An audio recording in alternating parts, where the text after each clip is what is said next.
Our story begins in a huge city, Texas. The city is one of the largest in the world. A cold wind blew through the street and there was a piercing darkness. In one of the houses, there was a man on a noose who showed no signs of life. His body was covered in scars, and his hands were tied. Some kind of liquid was dripping from his mouth. His eyes were closed, and cold sweat was running down his face. We are transported into the memories of our main character, Jake. The episode begins with gunfire and shouts to kill everyone. There was a massacre. People were dying every second. The smell of gunpowder was in the air. Screams were heard. Along with the smell of gunpowder, there was a thick smell of blood. Everyone had to die. No one was going to take hostages. The screams of people could be heard many meters from the massacre itself. The ground was covered in blood. The carnage was so bloodthirsty that the fire even targeted civilians, children, women. No one was going to take hostages. The sky absorbed the color of the earth. It became bloody.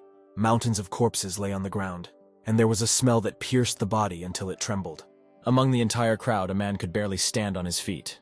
This was our main character. A man stood next to a woman holding a small baby in her arms, who was trying to protect him from death. The baby was exhausted. Every bone was visible. He was sobbing. His mother hugged him tighter and tighter. Jake's gaze was cold, but at the same time pitiful. His tears turned scarlet. Suddenly, the man woke up, choking alarmingly from lack of oxygen. He opened his mouth and tried to pull higher. Drool flowed down his lips and screams were heard. His entire body tensed, every muscle trying to rise in order to survive. Jake lifted his legs up to loosen the grip of the noose on his neck. He pressed his feet against the ceiling and pushed off with his last strength. Suddenly, a noose burst out of the ceiling and our main character fell straight to the ground. Lying on the ground, the main character did not emit signs of life for several seconds. His body was tense. When suddenly he grabbed and began to spit, trying to breathe as much air into himself as possible. A few minutes later, he lay down, caught his breath, and exhaled with some bitterness. He was dissatisfied. There were 2 syringes and 2 pills on the windowsill. The syringes were empty and the needles were wet. Pulling the noose from his neck, the main character thought that he was useless because he could not die. Having thrown the noose from his neck, the main character's body appears before us, which speaks for itself that he has experienced a lot. It's a weekday. Everyone is going to work. Some kind of pain is felt in people's faces. And in the background on huge TVs, they are talking about the fact that some creatures have been discovered in some cities of their country. There's also a story in the metro that the police are doing everything in their power to understand the reasons for the appearance of strange creatures. The population of the cities is in panic. The journalists showed what was happening in the cities, and also added that the government would soon provide all residents with a shelter where they could hide from monsters. The city is all in turmoil. It would seem that just recently everyone was living a normal life, but everything changed literally overnight. The man, standing in a hood and trying to hide his face, stood thoughtfully. Some alarming cries of people were heard in the building. Reaching thoughtfully towards a shelf with some liquids, a cold sweat broke out across his body. Someone was watching him. As soon as he picked up water to satisfy his thirst, he heard some very strange sounds. They were rustling sounds. Suddenly, screams were heard in the distance of the store. These were cries for help and squeals were heard. A crowd of people tried to escape. Some were screaming for help, while others were crying out for everyone to run and leave the store as quickly as possible. The man in the hood, looking at the running crowd of people, wondered, but at the same time a smile flashed across his face. When suddenly a picture of people stumbling over each other appeared before him, a roar was heard. People were lying on the ground, screams were heard, when suddenly some monster with a knife jumped on them. Another monster appeared behind this monster. One man managed to get up and began to run away, shouting for someone to save him. The man with a hood on his head stood motionless. From the outside, one might think that he fell into a stupor after what he saw. A monster stood right above the man lying on the ground. He was crying, realizing that this was his end. He could not even move from fear. 3 monsters stood covered in blood. They were goblins. They made certain roars similar to animals. One of them had a knife, the other held a severed human hand in his mouth, and the third was enjoying the prey while looking at the woman lying on the ground. The man was surprised. He didn't understand who they were. The thought even occurred to him that he still hadn't recovered from yesterday's drugs.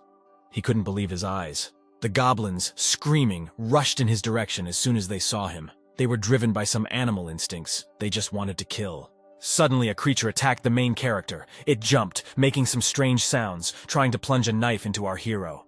The man, looking back to see some strange creature flying at him, took a deep breath. When suddenly he hit the goblin flying towards him right in the head, throwing him back several meters. The goblin, flying in shock, did not understand how an ordinary person could resist him. Having sent the creature, incomprehensible to humans, into flight, it fell on the other 2 fleeing monsters, thereby dropping them to the ground. Jumping up from the ground, they looked at the unarmed man, screaming and drooling. They wanted to eat him. Behind Jake stood two more goblins who stood directly above the lying man, letting their nasty drool on him. Suddenly, Jake remembered that yesterday he did not use drugs, but tried to hang himself. But now he had even more questions about what kind of creatures these were. Suddenly, the goblins standing behind our main character rushed towards him, and together with them, the monsters standing in front of him, who had come to their senses, also went towards the main character.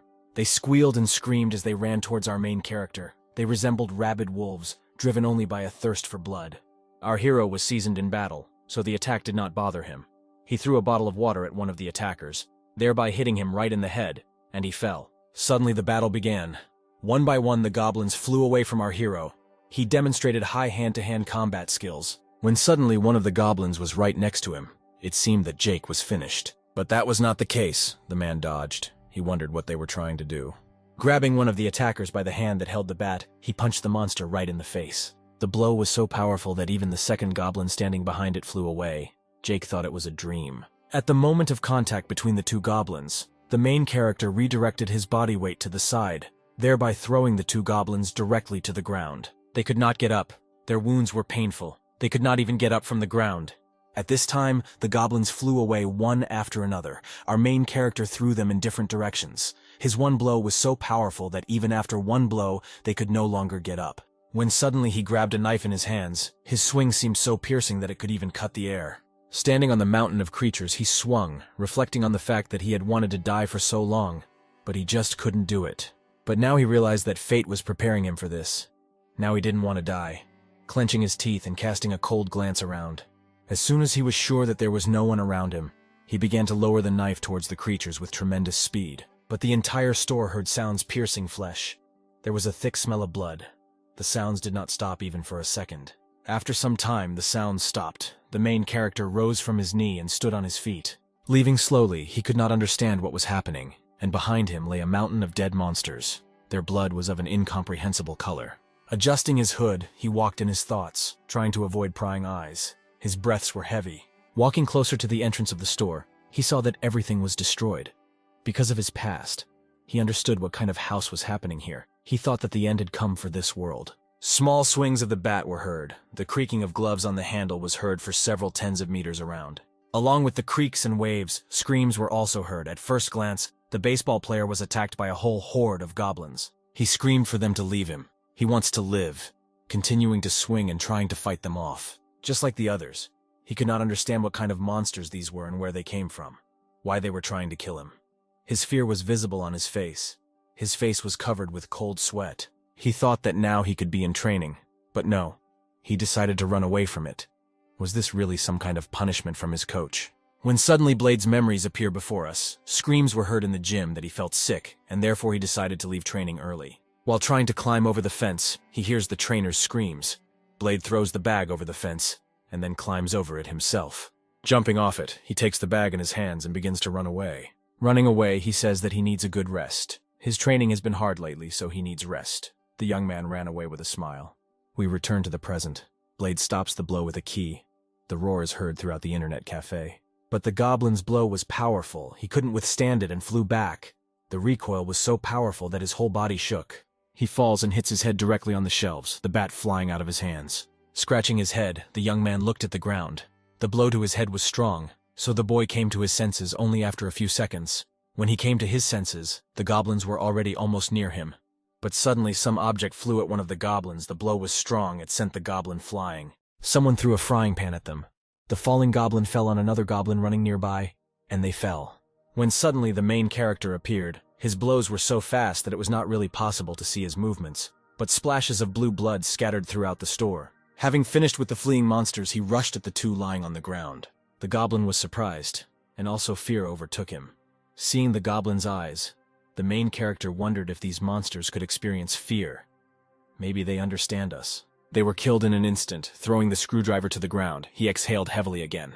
Adjusting his hood, he asked Blade whether he was alive. If so, he said to follow him. Taking off his hood and looking sternly at the boy, Jason added that if the guy wants to survive, then he must follow all his orders. Sweat was running down Blade's face. In a surprised voice, he answered well. He could not believe that he had survived, and also that some person could cope with a horde of monsters. The main character, looking to the side, The baseball player did not understand what Jason could see in the distance. When suddenly Jason rushed to the side, the guy screamed for him to stop, but he didn't hear him. The guy couldn't believe how he could leave him so easily. Grabbing the bat, he thought that it was better with it than with empty hands. Having caught up with the man, he asked him why he didn't wait for him. When suddenly he saw a huge monster, Jason's look spoke for itself. This monster was much more dangerous than all the previous ones. They were shocked by what they saw, because this incomprehensible creature looked much more dangerous than those they had already encountered. From Blade's eyes, anyone could understand that the guy was very scared.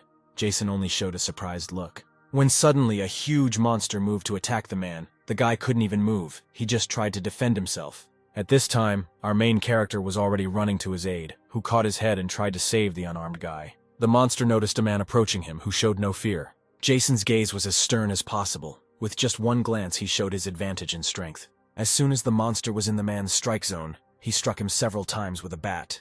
The blows did not stop, one by one injuring the monster. It would seem that the monster was about to fall from the number of blows dealt to it. The blows were so powerful that the roar spread throughout the entire store. The main character was a little shocked that his blows felt like he was hitting a mountain. Like a friend, the monster grabbed our hero's bat, thereby preventing him from delivering another blow. His grip was so powerful that he could break an iron bat. Holding a bat with his left hand, the strange creature tried to strike Jason, but he immediately dodged, bending down and bouncing off the ground. Jason grabbed the racket, breaking off part of it, thereby making a sharp stake at the end of the handle. With quick movements that were barely visible to the eyes of an ordinary person, the man struck the monster.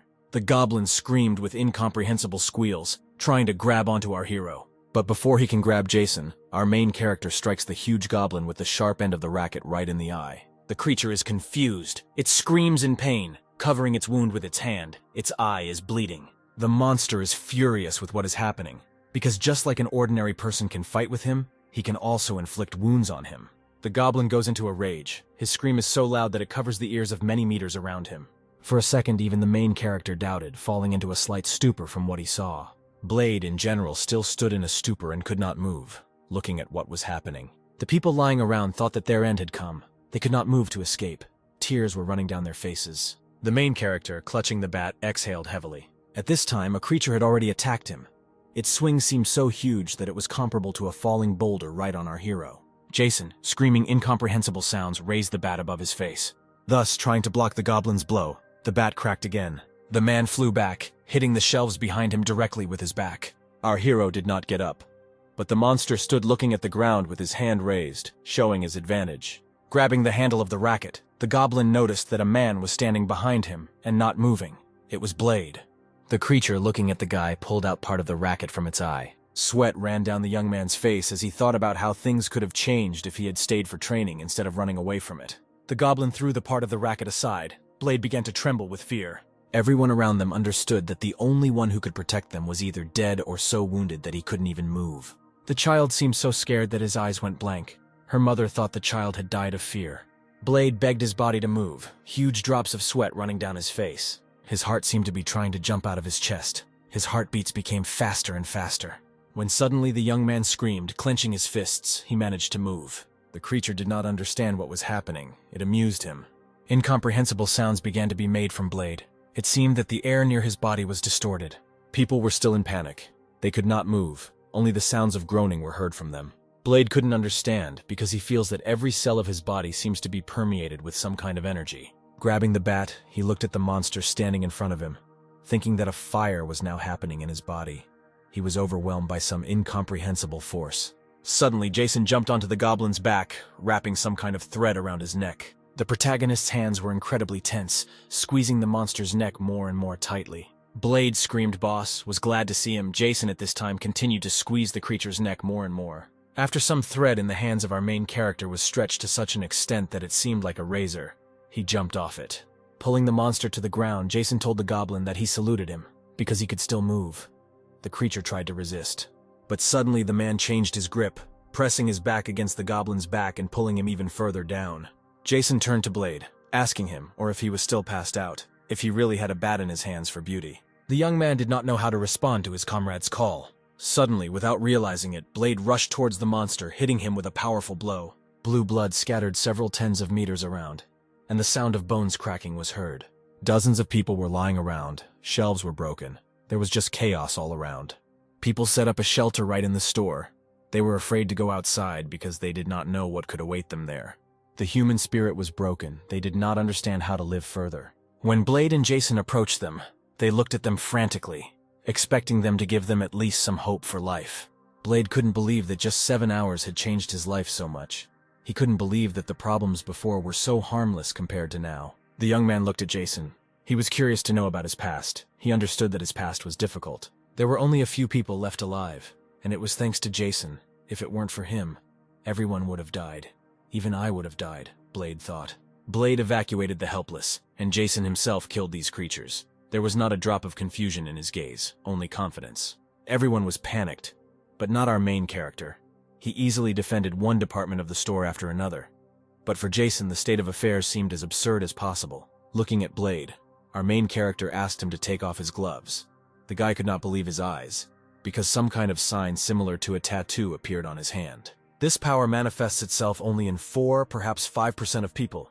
They are called awakened. The man, speaking to the guy, told him that in their situation, it was necessary to transmit information faster, so they would give this thing a simple name. Naturally, the young man agreed with this. Taking a part of the goblin in his hand, the main character added that most likely this mark is somehow connected with these creatures, but he does not yet know how. He also added that some properties can be checked using the phone. Jason instructed Blade to transfer all the dead bodies of goblins to the meat department of the department store. The young man was dumbfounded by the order, because before that, he had never had to do this. He was sick of the dead bodies. The guy reasoned that he most likely guessed why Jason needed bodies in one place, because he was covered in blood and, in principle, in general terms, he probably understood why he needed it. At this time, the man tested his new strength. He also shared with others the information he knew. Despite the panic, people believed the man standing in front of them, because they considered him a hero who saved them. After all, if it weren't for him, most people would have died at the hands of monsters. Also, recently, he taught 3 attackers a lesson who tried to take advantage of the panic, and thanks to this, people began to trust him even more. Standing in front of the people, he wanted to share some more information in front of them, when suddenly a woman in a white robe stood up and showed the mark. She was wondering what it was. Blade remembered that this woman was trying to resist those people who wanted to take advantage of the situation and cause even more panic. At this time, Jason put on his hood and began to tell, "In order to survive, you need to think only about yourself." But he was going to talk about all the eels. He also added that there is no point in hiding information, because the end of the world is coming. He also let slip about some crystals. The woman was interested in this, so she asked the guys what crystals they had just said about. The man, making a stern face, began to talk about crystals. After his story, many were shocked, because how could there be crystals in the bodies of monsters? And why do they need them? He also added that using the phone you can see the characteristics of both monsters and people, and crystals are needed to improve their own characteristics. He also added that they need to leave here, but the woman objected. The main character began to explain that this was only a temporary shelter. Monsters would soon arrive here again. But the woman objected that the situation outside could be much worse than now. But Jason, without letting the woman finish, said something like that no one would come to save them, since in 6 hours no one even tried to enter. And how can she say that the situation outside is worse than here, if she is not there? The main character stood in his position to leave this store as quickly as possible, but the woman continued to challenge this position. The woman began shouting that this place was safe at the moment, that not everyone would be able to move quickly. There were children, elderly people, and the wounded in the store. Suddenly, Jason glanced anxiously at the entrance.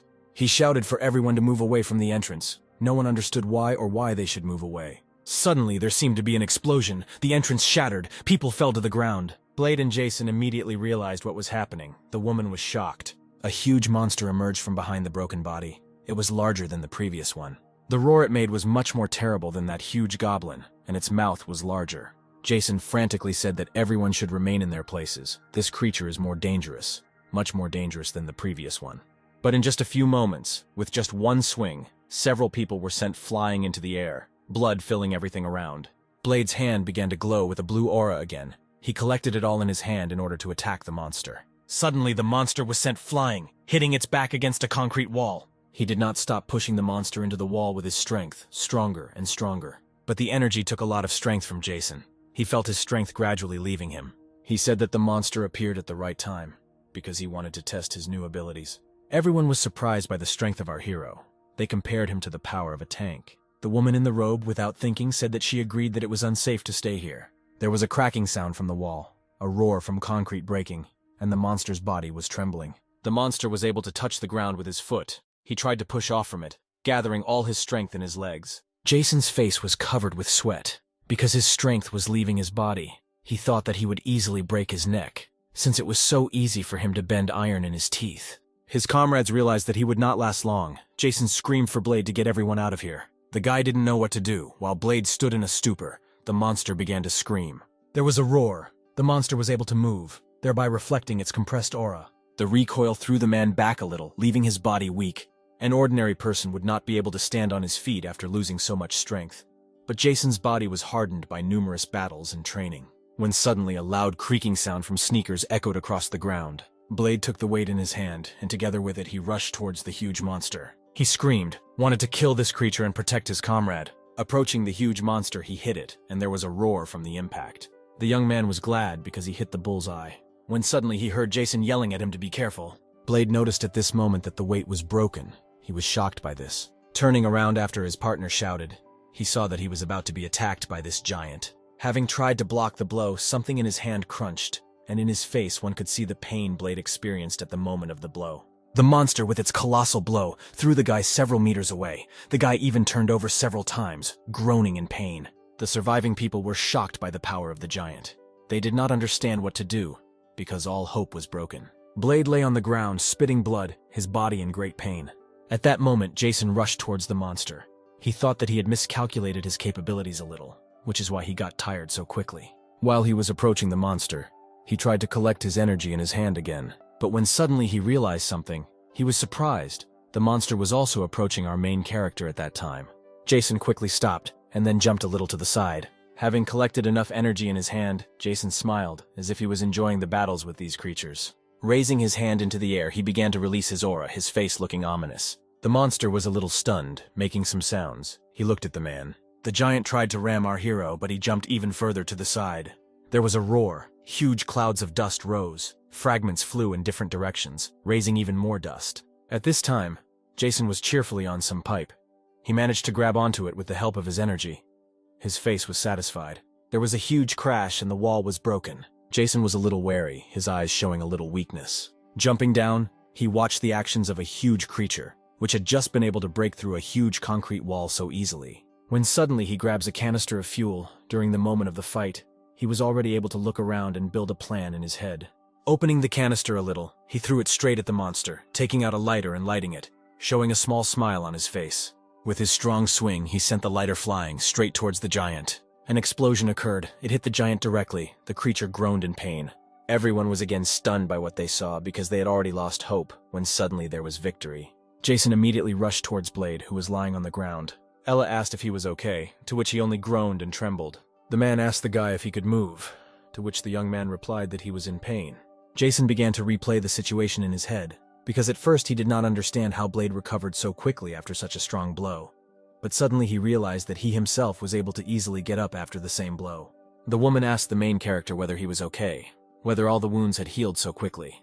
They understood that it was dangerous to be here, so they began to decide who would drive the car. Jason ordered everyone to leave, and he would deal with the monster.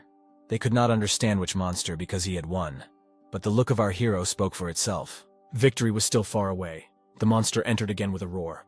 There were no significant wounds on its body. Screaming again, Jason told them to leave the department store as quickly as possible. People were scared again. Could the monster still be alive even after such a powerful explosion? They didn't understand it. The creature stood right in front of them, grinning and still making terrible roars.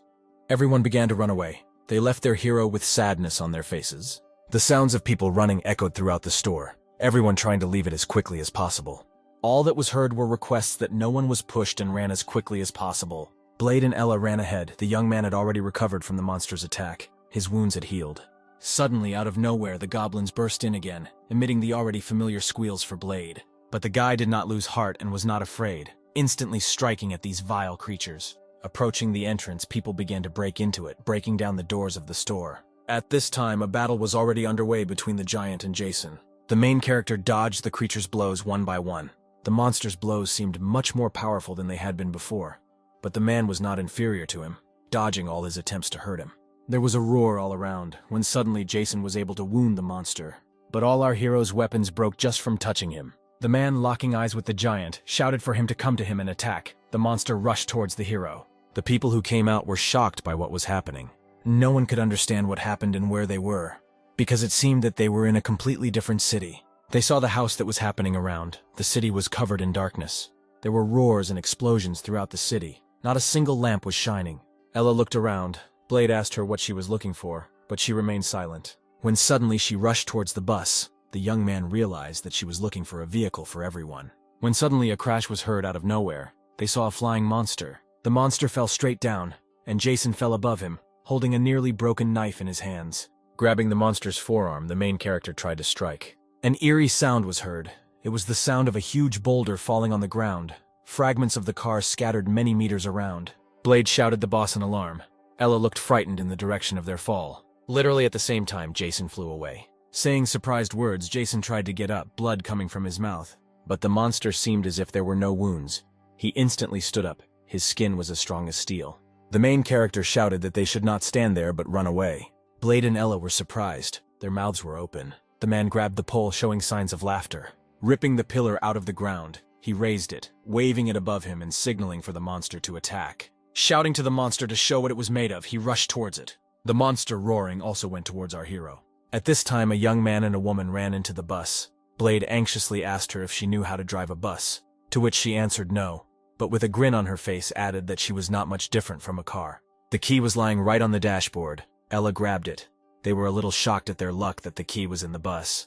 At this time, a battle was going on between Jason and the giant for life and death. They dealt terrible blows to each other, dodged, and there was a battle of attrition between them. Second after second, huge roars were heard from their impacts. No one could believe that the man was so strong, because he was fighting such a huge monster on equal terms. The monster made roars, but the roars seemed already tired. Jason was glad that the monster was still alive, because the battle was not over.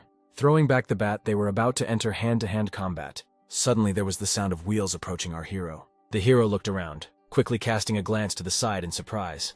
Sweat did not stop flowing down his face. The monster looked at Jason. He did not stop making an ominous roar. At this time, Ella was driving the bus, screaming and pressing on the gas, sending the bus towards the monster. At the last moment, the monster turned around, seeing a huge bus moving towards him.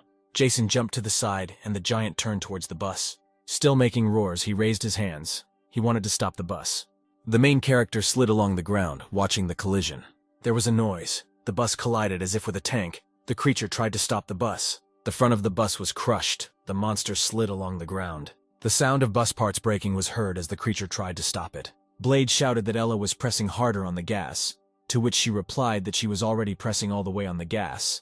When suddenly the giant felt that energy was gathering somewhere, he instantly turned towards Jason. But it was already too late. Jason had gathered enough energy in his hand. The main character said that he understands that the bus's impact will not kill him, but while he is busy stopping it, it can twist his neck. When suddenly the monster's grip began to weaken, the blow hit the entire part of the monster. There was an ear-numbing noise, and the bus stood on its front wheels.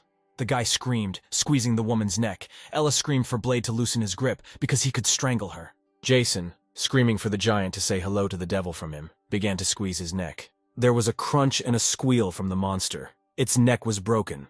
The impact of the bus knocked the monster into the wall, and a column of dust rose. People couldn't believe they could really kill him. The bus stopped moving. The wall was broken. The roar of the engine died down. Everyone was delighted with what they had just seen. Jason continued to release energy, directing it towards the monster, releasing more and more of it. Exhaling a sigh of relief, he stopped releasing energy, his gaze tired.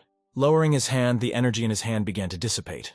The main character couldn't believe that he breathed a sigh of relief for the first time in so long. He couldn't believe that he tried to kill himself several times. But in this situation, having avoided death, he breathed a sigh of relief. He was happy. Looking at the ground, he thought that he was good for nothing. His laughter was incomprehensible. When suddenly his gaze became cold, he added that this would not do. At this time, Ella was lying on the bus, and Jason was on top of her. He asked the woman if she was normal. His gaze was alarming. Ella told him that he was an idiot. He almost killed her twice, but the guy didn't listen to her. He was glad that she was safe. She was interested in what happened to the monster, whether they won.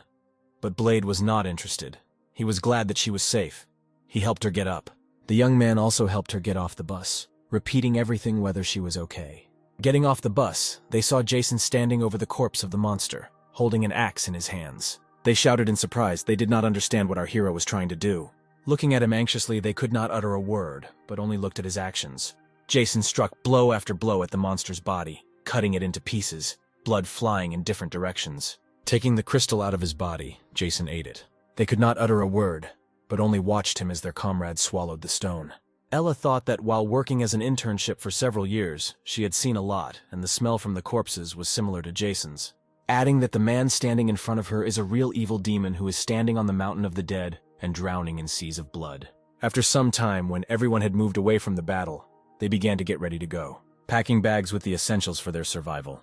Others around them took an example from them, and also began to collect the most necessary things. Pulling the hood over his head and taking the backpack on his back, Jason looked around. Everyone was ready to hit the road. They went to the city hall. Fortunately for them, there were no monsters around. Everyone breathed a sigh of relief, but the main character invited everyone to move on. But this time, only the awakened ones can move on with him. Everyone was surprised by Jason's words, because they understood that without the awakened ones they would not survive. They cursed them. The trio set off, leaving people at the city hall. Blade and Ella understood that the city hall had enough medicine, food, and weapons. They strengthened the doors with machines. Their chances of surviving there were much higher than moving on with Jason. The people who remained in the mayor's office could become easy prey for the monsters, because no one knows what awaits them next. They tried to convince themselves that they had made the right choice by leaving them there. Now they were moving to the military district. On the way there was supposed to be a police station. They wanted to take weapons there. Jason said that he would move ahead, let Ella and Blade follow him, but not relax and look around. He also added that any mistake they make could lead to death, so they need to be careful. Entering the station, they saw mountains of corpses, and the smell of blood was in the air. Jason, bending down to the first person who was lying on the ground, said that he died about 6-7 hours ago, and the cause of death was a bullet that went right through. Our hero also gave the order that Blade remove the corpses and block the doors as much as possible. Ella looked at the corpses of people. Jason looked around. The woman noticed one of the bags. It seemed somehow significant to her. Taking out a cup from her bag, she showed it to her comrades. Opening the phone, she pointed it at the cup, which gave out some information about her. Jason read that this was the healing cup of God. Blade was delighted, because this was quite an important thing. The main character, looking at the young man, made it clear with just one glance that there was no need to shout. Holding the bowl, she began to absorb Ella's energy. The bowl began to fill with water. A splash was made and a certain sound was made inside it. At first, no one understood how the cup was filled, except for filling it on its own. It was also illuminated with a bright aura. They decided to check it out. They began to pour water on Jason's wounds, when suddenly a little steam began to appear and the wounds began to heal. Blade cried out that their sister is now their healer. This is wonderful, Jason smiled. The man also added that the risks of using it are still high, because they take a lot of energy. But the thing is very useful. The man found several pistols and began to explain how to use them. The girl and guy were happy with the find. They, of course, did not know whether they would be able to use it, but now they have a means of protection. When suddenly a cold sweat ran down Jason's face, his comrades asked what happened and why he was so tense. Suddenly, Jason's gaze changed. He became even more frightened. The young man's gaze was even more frightened, and a trembling ran through his body. Ella and Blade fell to the ground trembling. Their strength seemed to leave their bodies. Jason rushed to the door. Opening the door, he felt some kind of horror. His face was covered in cold sweat again. His gaze did not change. He looked into the sky. He saw something terrible there. Something was flying right above him in the night sky. There was a loud cry of powerful swings that seemed to cut through the air. It was a huge monster. It was much larger than the others. Its aura was overwhelming. Jason's body trembled a little, because this was another fight with a powerful creature. His whole body tensed, and his gaze became stern. It seemed that the main character was scared. But no, he was delighted with what he saw. He didn't understand where such power came from, because he just flew past them, but his body trembled. He felt danger. But at that moment, he heard some sounds. Turning to his comrades, he realized that not only his body felt fear. A girl and a guy were lying on the ground. Their bodies were exhausted. Ella seemed to be in worse condition than Blade, so our protagonist ran to her first, starting CPR. In addition to artificial respiration, he massaged her heart, squeezing her chest, but nothing helped. Having listened to the heartbeat, he heard a slight heartbeat, but there was no breathing. Then he remembered the healing cup. Grabbing her, he gave the containing liquid in the cup to his comrades to drink. They began to come to their senses, both coughing. The girl and the guy could not understand why they suddenly began to choke. Jason said that they were changing plans, so they would rest here for a while and then move on. It was still dark on the street. A cold breeze was blowing, which seemed to cut through the body. Time passed. Jason's comrades were resting, but the man could not close his eyes even for a second. He was immersed in his thoughts. The sun appeared. The darkness began to disappear on the streets of the city. Some time passed, and the sounds of battle were heard. Blade knocked back the goblins one by one, hitting them with a bat. The goblins flew off in batches. The guy was glad, because he had become much stronger since the last battle. He had learned to use his new strength. Having dealt with everyone, he turned to Jason asking what they would do next. Chopping goblins to get their crystals. The man told his comrades to use their power correctly, because no one had yet mastered it perfectly, and for any mistake you could pay. Throwing the crystals, he added that if there were a more powerful creature here, such weak goblins would not dare to be here. While eating the crystals, Ella said that they tasted like that. Jason added that they were leaving here. The girl thought that they had been wandering here for half an hour, but it felt like they were not avoiding monsters, but rather looking for them. At this time, the man was thinking that such weak monsters needed to be hunted. At this rate, they would slowly but safely accumulate strength. At this time, the sounds of gunfire were heard nearby. Huge barricades were created by the military, who fired at the monsters. The crowd of soldiers fired machine guns, and the overwhelming sounds of numerous shots were heard. Goblins fell one after another from being hit by bullets. There were a large number of them. They were countless. One by one, they tried to break through the barricade, but they were unable to break through it. Along with the sounds of gunfire, the monsters' squeals of pain were also heard. A military girl was reloading her machine gun. He was the commander of the defense. She shouted for her comrades to hold the line of defense and not let anyone through, when suddenly a roar began to be heard. A loud roar was heard. The small monsters turned around, and a huge goblin appeared from behind them. The military were shocked by the size of the monster. When suddenly their girl commander shouted for them not to stop firing, the sounds of gunfire were heard again. She also added that they took out grenades. The bullets, one after another, pierced the body of the fat monster. Having taken out the grenades and removed the pin, the soldiers one by one began to throw the huge thing in the direction. Explosions were heard, one after another. The little goblins died one by one. One of the soldiers hit the monster directly in the head with a grenade, and an explosion occurred. A fire broke out on the creature's body. The heat seemed to burn the monster's body, but the flames began to subside, and its wounds instantly healed. The fat man breaks through the defense, breaking the military formation. The military begins to retreat. Following the fat man, small monsters began to attack people, and people's screams were heard. The smell of blood rose in the air and red filled the ground.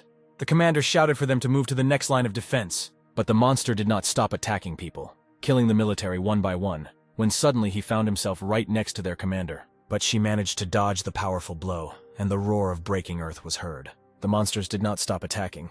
It seemed that there was no end to them, but the girl commander fought off the creatures attacking her. Turning around and looking straight, the girl saw a big man approaching her. Her body doubted for a second. Trembling past, she realized that she did not have time to dodge. The monster's hand was caught right in front of the military girl's face. She didn't understand what happened. Jason was standing nearby, who stopped the monster's blow. The military brigade did not understand what was happening, how he was able to stop the advance of the monster. There was a crash behind Jason. He told the girl that she was leaving if she wanted to live. At this moment, Blade was already attacking the monster, striking its neck with a bat. He struck the monster's face with blow after blow, and terrible sounds were heard. Blade screamed at him to get paid for his many kills. While shouting this, he continued to deal terrible blows to the monster. The girl, lying on the ground, could not believe what she saw. Because the firepower of the machine guns could not inflict such wounds as he inflicts with an ordinary bat. Blade stopped striking at the monster. At that moment, Jason shouted that they were leaving. The young man grabbed the girl by the hand and began to run away. While running away, the girl asked the guy what he was doing, to which he replied that the boss would finish with him. Taking the canister and opening it slightly, he swung it. He threw the canister, followed by the lighter, right at this fat man, continuing to hold him in place with her incredible strength. A fire occurred. The flames began to spread, followed by an explosion. Moments later, the creature's entire body was on fire. Having run back to Ella, the woman explained to the military girl that clay hardens when it meets fire, but the military girl did not understand what she meant. Jason's hand began to harden. This was his strengthening. The flames began to subside, and the monster showed signs of healing. The fat man let out a growl but did not move. At that moment, Jason was already approaching him, swinging his reinforced arm. There was an impact. It seemed so powerful that it could be compared to the ramming of a tank. The creature's body began to shatter into small pieces. Not only the military were surprised, but also Ella and Blade, because they saw Jason's new strength. Elsa was shocked. She wondered more and more if it was a person standing in front of her. Jason's arm was returning to normal and he was calm. The broken barricades of the people, which took so long to build, were broken in an instant. After some time, she saw Jason taking some kind of crystal into his mouth. Replaying the moments in her head, Elsa thought that the monsters appeared only yesterday. The trained officers were immediately killed by them. In addition, later the connection was interrupted. The enemy defeated the command regiment. Fear of the enemy ultimately caused her to lose morale. She managed to gather the remnants of her troops and hold the line of defense. But she watched the fighters die, after which she began to feel weak. And it was at that moment that she met Jason, who was able to so easily deal with what an entire army could not. She looked at him with stunned eyes, seeing her hero in him. Jason turned to Elsa, asking her if she was the commander, to which she replied that she was. Jason added that they should quickly gear up, because they need to get rid of the rest. The main character also added that Ella would treat the wounded, and Blade would help with defense. The lieutenant and the rest of the remaining military should cover them. But she screamed so that our hero would not drive his horses and give orders, because they do not know who he is. Without letting the girl finish, he added that there was most likely a commander inside, because the goblins' attack was quite organized, and if they didn't kill everyone now, the attacks would be repeated. Without allowing the commander to object, he told them to begin preparing for the attack. Seeing his power, the military regained their morale and followed their savior. They rushed to the attack. Everyone followed him without any alarm. The woman could not even object to him because the orders were clear and his goals were clear. Taking a machine gun in his hands, he showed high shooting skills, hitting the target and killing the creatures one by one. In addition to his shooting skills, he demonstrated high hand-to-hand performance. They never stopped moving forward. Jason's commands were successful. Elsa couldn't even imagine where he got such high skills in shooting and hand-to-hand combat, as well as organized orders. When suddenly there was a roar, Jason managed to protect the commander's girlfriend. Immediately rising to his feet, he peered into the raised dust. Behind her appeared a demon holding some kind of staff in his hands. The girl asked the man if it was a bomb, to which he replied no. The demon's gaze was terrifying, and his roars made an ordinary person's body tremble. Our main character realized that they had found who they were looking for. It was the commander of this group of monsters. The girl broke into a sweat. She thought that her body wouldn't even be able to move now, because the feeling of oppression and pressure was high. She realized that this creature's bullets didn't matter at all. Jason immediately gave her the order to aim and shoot at the leader, covering him. The demon cried out with a loud roar, raising his hand. A crowd of monsters went on the attack. This was an order to them from the demon. But Jason had already collected enough energy for an attack in his knife. Elsa began shooting at the monster without releasing the trigger. But he raised some kind of curtain right in front of him. The bullets did not reach him, but stopped right in front of him. She didn't understand what was happening, because how could bullets freeze in the air?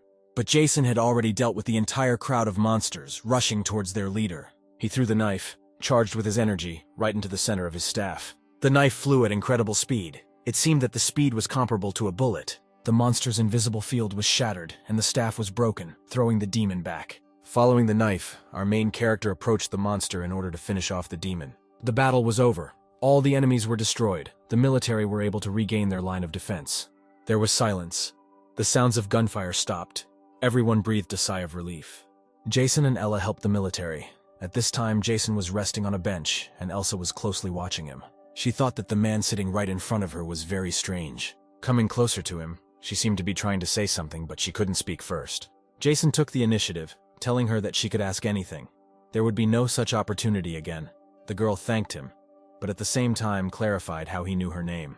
Our main character said that her grandfather is a brigadier general, and 5 years ago they met in the military district. Elsa began to remember those events, trying to remember Jason.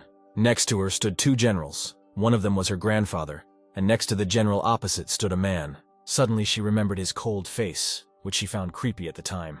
The girl tried to ask her grandfather who they were, but her grandfather told her not to ask anything more about them and try not to intersect with them, adding that their group has no divisions or ranks. They are like hungry wolves on the battlefield, killing everyone and everything. A small drop of sweat ran down the girl's face. She realized that he was also a soldier. Elsa was shocked because in front of her stood a member of a special squad, which is taboo for commanders in military districts. Jason walked close to Elsa. Our main character offered her a deal and asked her to gather all the soldiers. There was noise and running around in the building when suddenly they stopped. All the surviving soldiers from this barricade stood in front of Jason and his comrades. The man will offer them that anyone can join him and move on, or stay and defend the camp, telling them that this disaster affected not only their city, but the whole country. Both places are not in the best condition, and some are even much worse. All the soldiers were in their own thoughts. They were afraid to admit the fact that they would have to fight these creatures again. Some began to lose faith in life. Jason, taking the bottle in his hand, sent it flying with the help of his strength, and then squeezed it. demonstrating his superiority. The girl reasoned that he was able to adapt to this new world. She had met creatures much more dangerous than they had seen. She asked him what they would get in return if they joined him. With a creepy look, Jason answered her and told everyone that thanks to him, their chances of survival would rise to another level, and the information he possessed would become available to them too. Sometime later, Jason entered the truck. There were soldiers in this truck, but their morale was suppressed. Elsa reasoned that the information they gave was useful, but it was not enough. Much more needed to be learned. Blade conveyed useful information to them. The girl thought that if it had been just a few days ago, she would have put Blade in a mental hospital for such nonsense. Blade said that the patterns on their hands distinguish them from ordinary people, and that with the help of crystals they can level up. You can find out the characteristics of monsters through your phone by absorbing crystals of strong monsters, which show that they increase much more than if they were crystals of weak creatures. The Orc Crystal significantly increases knowledge of basic properties. The Black Orc Crystal increases physical strength and abilities, improves the skill's physical defense, strengthening. The Crystal of the Clay Monster increases the abilities, as well as the skills of physical defense, regeneration, and using the enhancement you can increase the speed. Crystal of the Goblin Shaman increases the skills of supernatural strength, magical resistance. Seeing their strength, no one could resist Jason and the other awakened ones. Elsa continued to reason. Ella was able to make a pill from several monsters. Using his phone, Jason checked the characteristics of the pill. Its characteristics were as follows: slightly increases resistance to fear, recovery, concentration in battle, slightly reduces sensitivity to pain, and quickly depletes physical activity. Jason began to talk about how even an ordinary group of trained people could deal with weak monsters. But if there are higher monsters among them, it will be difficult.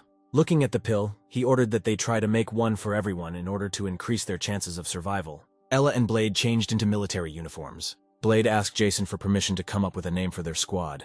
Jason, with a smirk on his face, allowed him to take charge. Blade, gathering his courage, cried out that the name, perhaps, is the bright path of morality hiding in the shadows. When suddenly, from the shadows, someone suggested simply M.O. M.O. translated as a mythical animal, he told about himself. His name is Scott, but he is not awakened, but really wants to help Jason. He also suggested that it is worth going to the museum where the bows are kept. Jason saw him as an unusual person, asking him who he was before, to which he replied that he was an expert in smuggling, creating counterfeits and selling them. When suddenly Jason shouted an order that they were leaving in half an hour. Everyone should be on alert. Scott compared Jason's cold and scary gaze to monsters, although his gaze was even scarier to him. Blade praised his commander, saying that in just a few minutes he came up with such an ideal plan, and also found a truck with which he could not be afraid of small monsters. The guy did not shut his mouth, trying to dispel and distract the rest of the military. Blade, looking out the window, quietly said that he was interested in whether anyone was worried about him or not. He remembered how cold-blooded Jake really was towards everyone, but thanks to absorbing the crystals, he felt much better together with our main character. Looking at Ella and Elsa, the guy added that he was afraid of turning into one of these monsters. Looking into the distance, Scott felt uneasy. When suddenly an explosion occurred, the soldiers began to panic and ask about what was happening, and leaned out of the windows. Everyone realized that the fire could not appear on its own, so they took out their weapons and began to take aim. Scott reasoned that buildings are crowded with people, so fires and secondary disasters are now quite normal. There was another explosion. Jason got out of the truck and slowly began to move towards the explosion. Stopping, he looked in the direction of the explosion, trying to see the cause of it. In some incomprehensible voice, he ordered everyone to take pills and prepare for battle. No one understood why their commander's voice changed so much. After giving the order for the others to wait for the order while Ella treated, he took a step forward, adding that Scott was coming to fight him. The expert was shocked by this. The young guy was shocked by the fact that he was sent into battle, but he still did not understand what was in front of him. In front of him stood a huge number of some kind of skeletons that looked like wolves. Jason told the guy to hold out for 3 minutes, fighting with those who were at the car. After asking him why he would fight alone, suddenly there was a rumble. A supreme monster appeared before them. Everyone trembled at what they saw, because he was huge than the others, and his thirst for blood could be felt even inside the truck. Suddenly the monster howled, taking out its claws. From his howl, a huge wind rose, which, it would seem, was about to knock Scott off his feet. The monster looked towards the truck, growling. When suddenly the sounds of gunfire were heard, Jason said he would take care of him. A crowd of small creatures rushed towards the military, emitting squeals. Jason fought back to back with Blade, throwing away the small creatures one after another, trying to get closer to their leader. When suddenly our main character grabbed a machine gun and started shooting. The supreme monster dodged the bullets. Jason was a little surprised by the monster's speed. Approaching the monster, he fired a shot directly into the shoulder. The monster howled. While the creature stood in a stupor, the man struck him with his elbow. The leader tried to attack our hero, but he dodged. He compared it to previous monsters, although he added that he was most likely stronger than them. They attacked each other, dodging the enemy's blows. Trying to attack the monster with a bayonet knife, Jason swung it, at which time the monster tried to pierce him with its claws. The man, blocking the blow, began to attack the monster.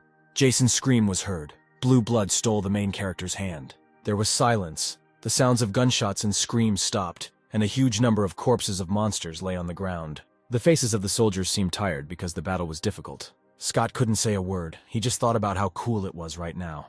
Right in front of him stood their commander, holding the leader's head in his hands. Jason's characteristics were increased. After giving orders about who was staying and who was moving into the museum, they headed into the building. Scott and Ella went with the man.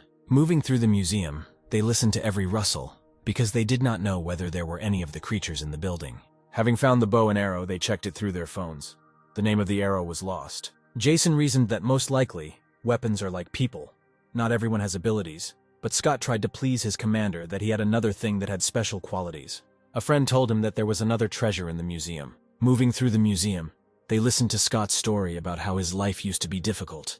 Suddenly Ella smiled, and from her smile everyone realized that they had found that same treasure. Looking at this thing, they could not look away even for a second. This was a golden bowl. Its level was 3rd, and its value was special.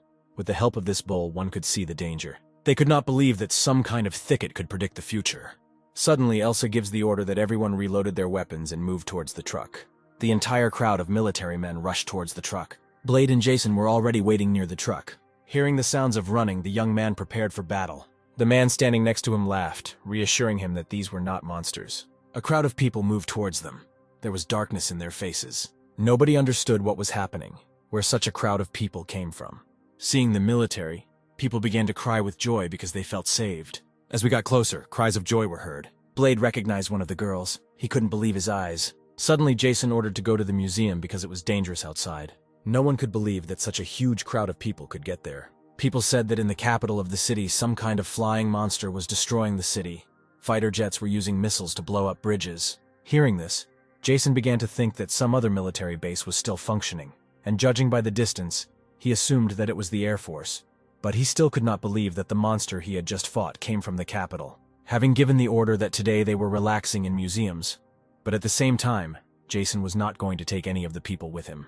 Elsa screamed that ordinary civilians should not be abandoned. Blade also cried out in displeasure, trying to convince people that the Major was joking. People were in a panic. They had just felt safe, but the military wanted to abandon them. They started shouting that it was his responsibility to protect them, to which Jason clearly answered that they are not military, but an organization of monster hunters. Their task is to kill monsters, and not to save people. None of his subordinates are obliged to give their lives for their sake, adding that if anyone tries to stop them from moving forward, they will face death. All the military men remembered the exploits of their major, so no one wanted to object to him. After all, in addition to fighting monsters, he also taught them a lot, such as how to charge a phone from car batteries. The soldiers were calm, because the commander's orders were always correct. The military understood that people would be in more danger with them than if they stayed here. Blade, Ella, and Elsa began to persuade their commander to take people with him. After some thought, Jason said he would give them a chance. Having sent the military to retrieve the corpses of the monsters, Jason showed how to cut them up. Everyone except the children cut up the monsters. 22 civilians passed his test. Suddenly, Scott ran up with a full golden cup. The cup filled itself. Jason immediately understood what was happening. Taking the cup from Scott, the Major began to drink the contents in the cup. Suddenly, the man's body became heavy and he began to sweat. A second later, he fell to the ground, without signs of life. Everyone was frightened by what was happening. Everyone was screaming. The Major was lying on the ground, motionless. He found himself in a place unfamiliar to him. Everything was in flames. He didn't understand why the body moved on its own. After some time, he helped Blade go, who asked him to leave. There were scars on the young man's face. The man did not understand why he was asking to leave him. Pushing him into the car, he gave the order for him to leave as quickly as possible. Blade shouted that Jason didn't have to sacrifice himself to save him. There was a roar. A column of dust rose, ordering Blade to leave. Jason grabbed his sword. Trying to persuade his commander to stay, the young man cried, but the man shouted that he would only get in the way. Having started the engine, Blade began to drive away, and our main character stood in a stupor, not understanding what kind of monster it was in front of him.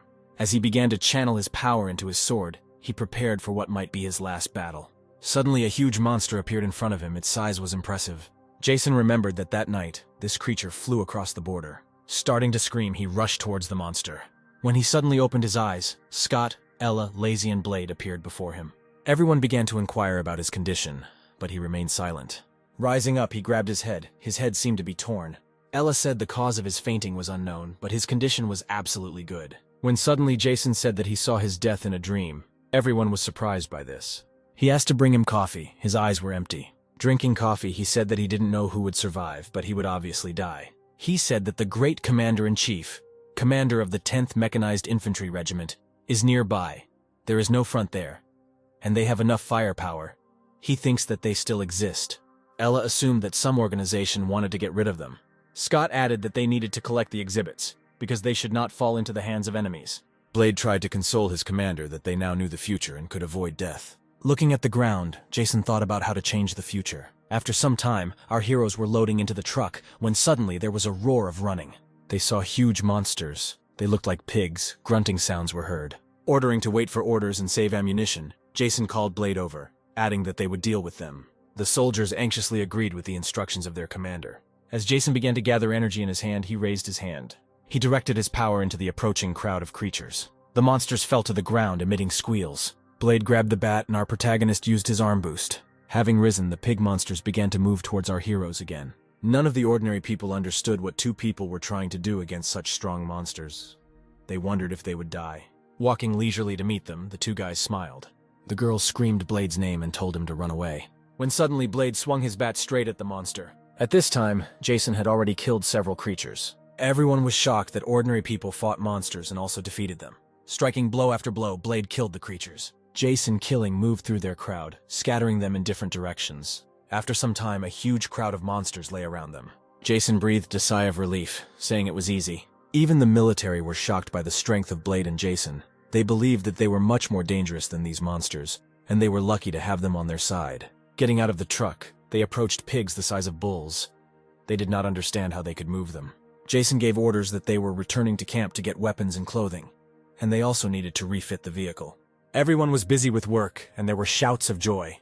I could feel the cold outside. The wind was blowing, when suddenly the sounds of an engine began to be heard. Everyone was on alert, aimed at the car, and the commander got out of it. There was a girl in military uniform with him. Blade said that this was a nurse.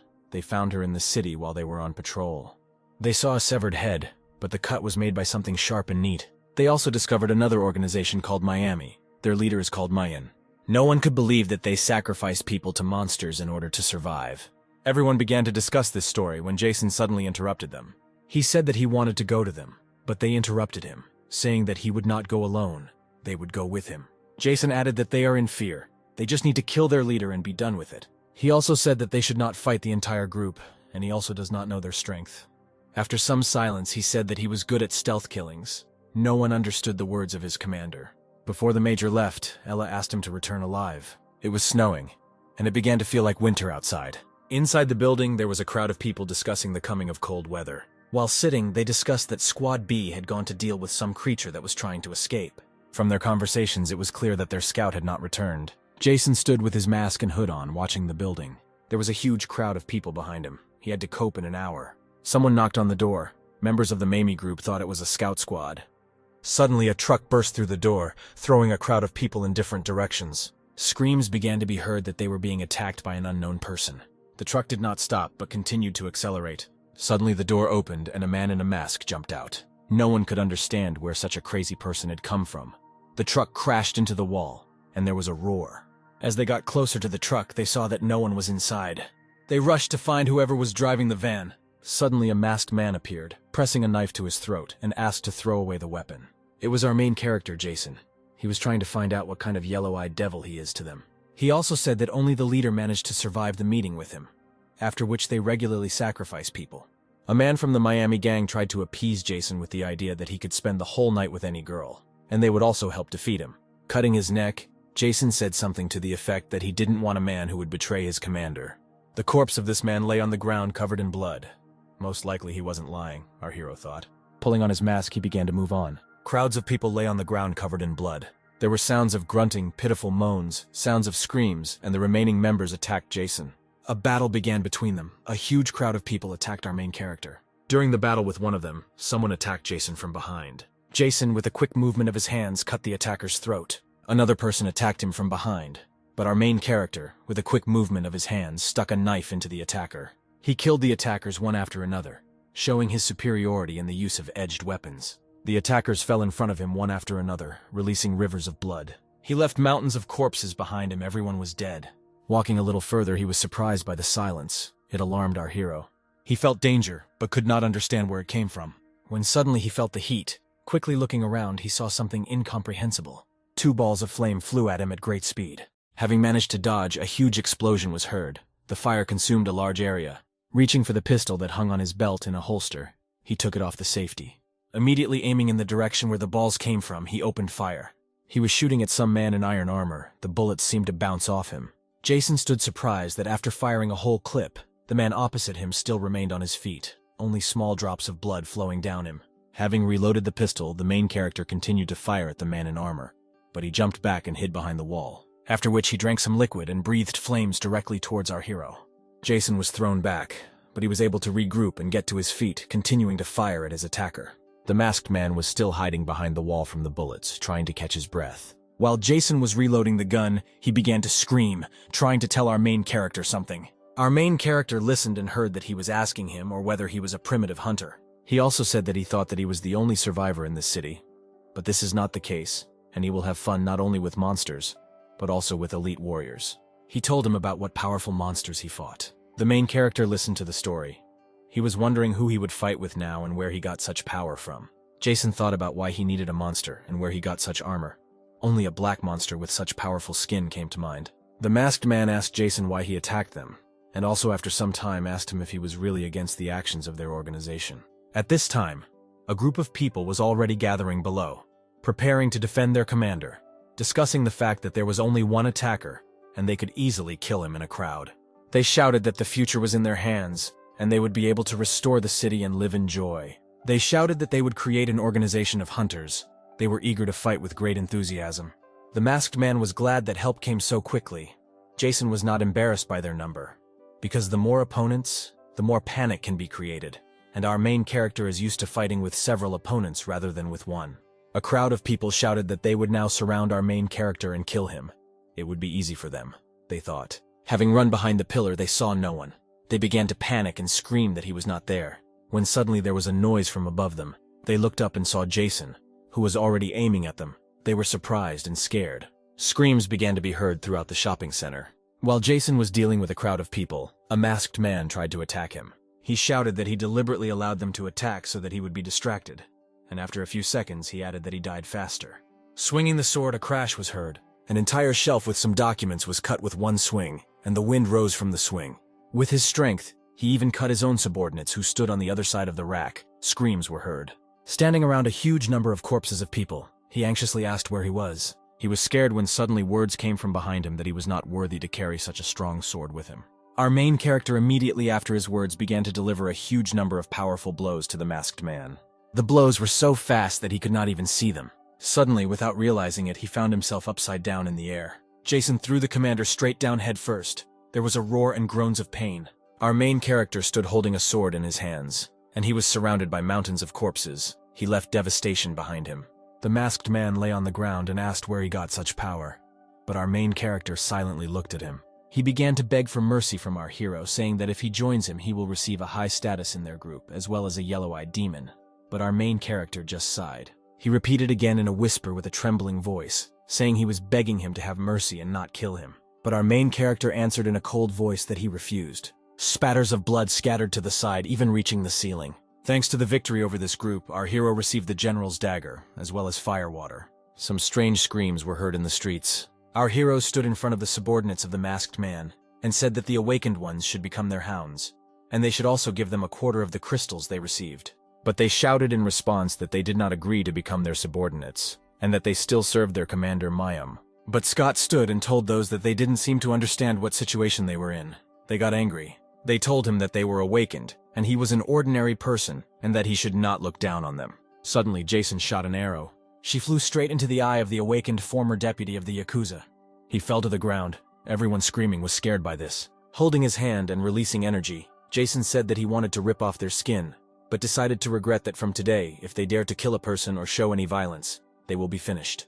They immediately agreed. They were still surprised by the strength of our main character. Jason grabbed the arrow with a quick movement of his hands, showing his superiority. Hiding the arrow, he added that they would now report everything to him every 3 days. They immediately agreed. After a while, he told everyone to leave.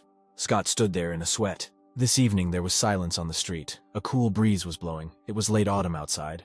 Jason, standing in front of his subordinates, said that in a few days they would go hunt the yellow-eyed demon. Everyone listened to him attentively. He showed footage of this creature. Everyone was surprised by the power of this demon. In the video, he destroyed entire buildings so easily that it was impossible to believe it. They said that they didn't even have a chance. Everyone was shocked by the power of this demon. But their commander told them that if they want to survive, they need to take risks.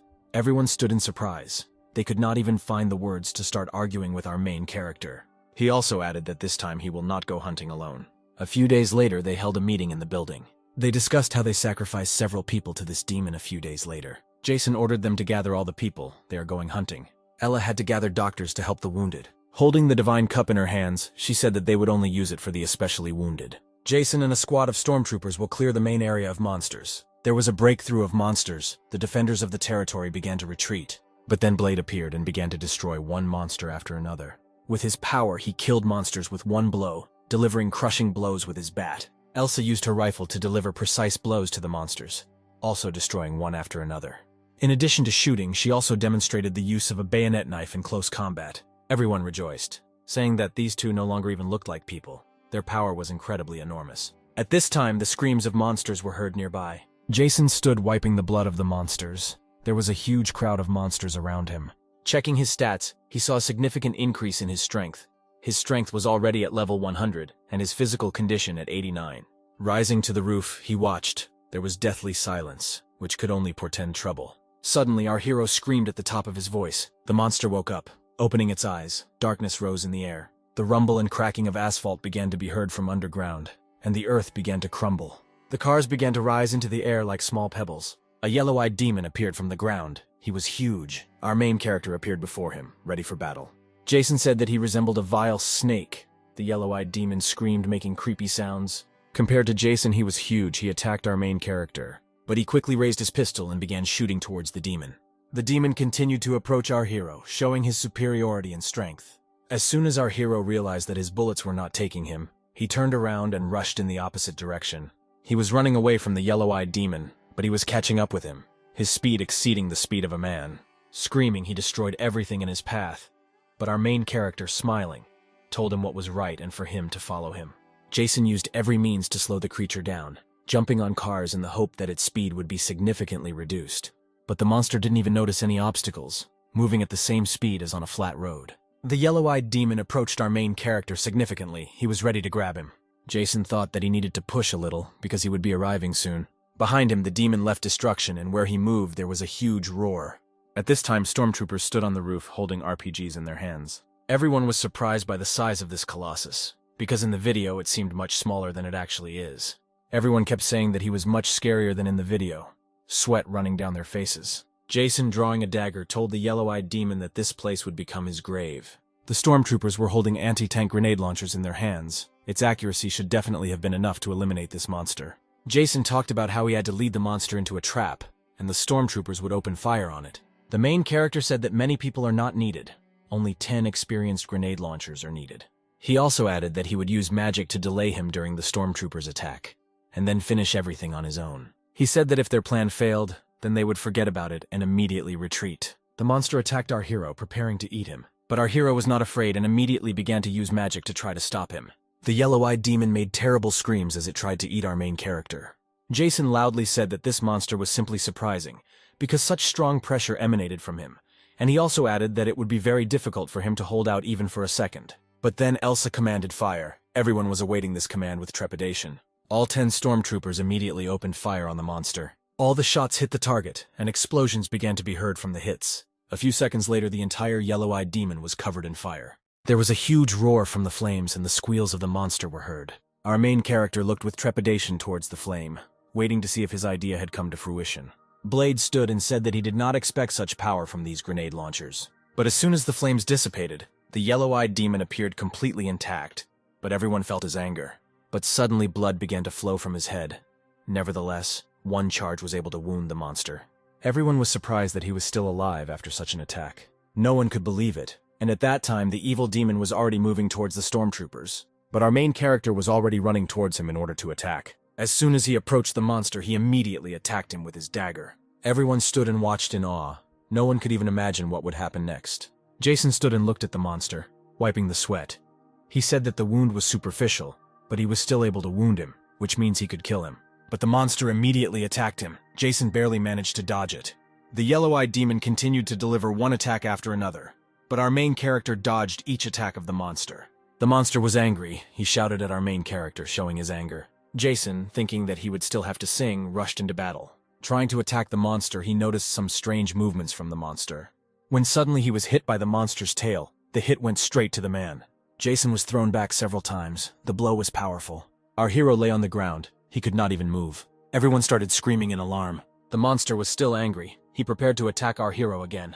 He let out angry screams and then rushed towards our hero. Jason lay on the ground and couldn't even move. Everyone looked at what was happening with alarm. They couldn't even move out of fear because the monster was putting enormous pressure on them. Jason tried to get up, but the monster was already approaching him. As soon as the man stood up, the yellow-eyed demon was already right in front of him. The hero stood covered in blood, thinking that he would not have time to dodge, but he could not give up so easily. Scott and Elsa continued to anxiously shout Jason's name and for him to run away as quickly as possible. Our main character fell straight into the snake's mouth. There was a crushing roar. Thick dust rose, everyone stood stunned.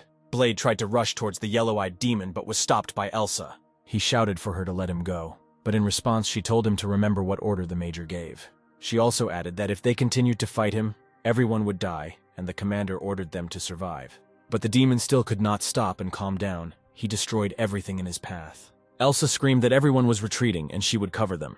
When Jason suddenly opened his eyes, he asked himself if he had survived. At this time, the yellow-eyed one tried to eat Elsa, but she jumped away and was able to dodge the demon's attack. Jason thought that he couldn't even move. He was wondering how the others were doing because they had angered the demon very much. Everyone was shooting at the demon. They were shouting that they needed to retreat. Panic began to appear in their ranks. Our main character lay and felt sounds similar to a heartbeat. He lay right next to the yellow-eyed demon's heart. He looked at him in surprise, thinking that this was incredible luck. Jason laughed and said that the demon would regret swallowing him. He extended his hand and began to release magic. At this time, the demon had already destroyed almost the entire city. The fighters were lying on the ground. The demon was preparing to eat them. He screamed, making terrible sounds. Everyone thought that they would all die. The yellow-eyed demon rushed towards our heroes, who tremblingly prepared to accept the monster's attack. At this time, inside the monster, our main character used his last strength to squeeze the snake's heart. Suddenly there was a crash and blue blood sprayed out. The demon stopped right in front of our heroes, ceasing to make any sounds. Blood flowed from his mouth. No one understood what had happened. Suddenly the demon began to go on a rampage, spitting blood. It was as if the demon was being torn apart from the inside, they thought. He started screaming. Everyone stood and watched. No one could even imagine what was happening to him. Elsa said that they were lucky, and this was their chance to escape. When suddenly the yellow-eyed demon spat Jason out. The snake still screamed from the pain that struck him from the inside. Jason lay on the ground, bleeding. His body was all wounded. Blade stood and asked what was happening. Jason was thinking that his heart had not yet completely broken. He needed to be killed as quickly as possible while he was in a panic. The soldiers ran up to him. They were glad that their major was alive. They surrounded him and started asking him how he could survive. But Jason immediately interrupted them, telling them that they had disobeyed orders. Standing up and wiping off the blood. After a while he added that thank God they didn't leave. Now they will surround him and kill him.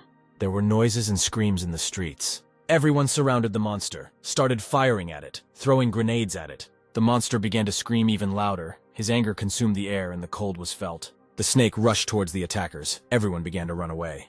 At this time, our main character was already approaching him. He was also angry. He wanted to crush the huge demon with just one blow. He climbed higher and higher on the huge body of the snake. Having climbed as high as possible, he put out his dagger and jumped, trying to hit the monster right in the head. He shouted for him to die as quickly as possible.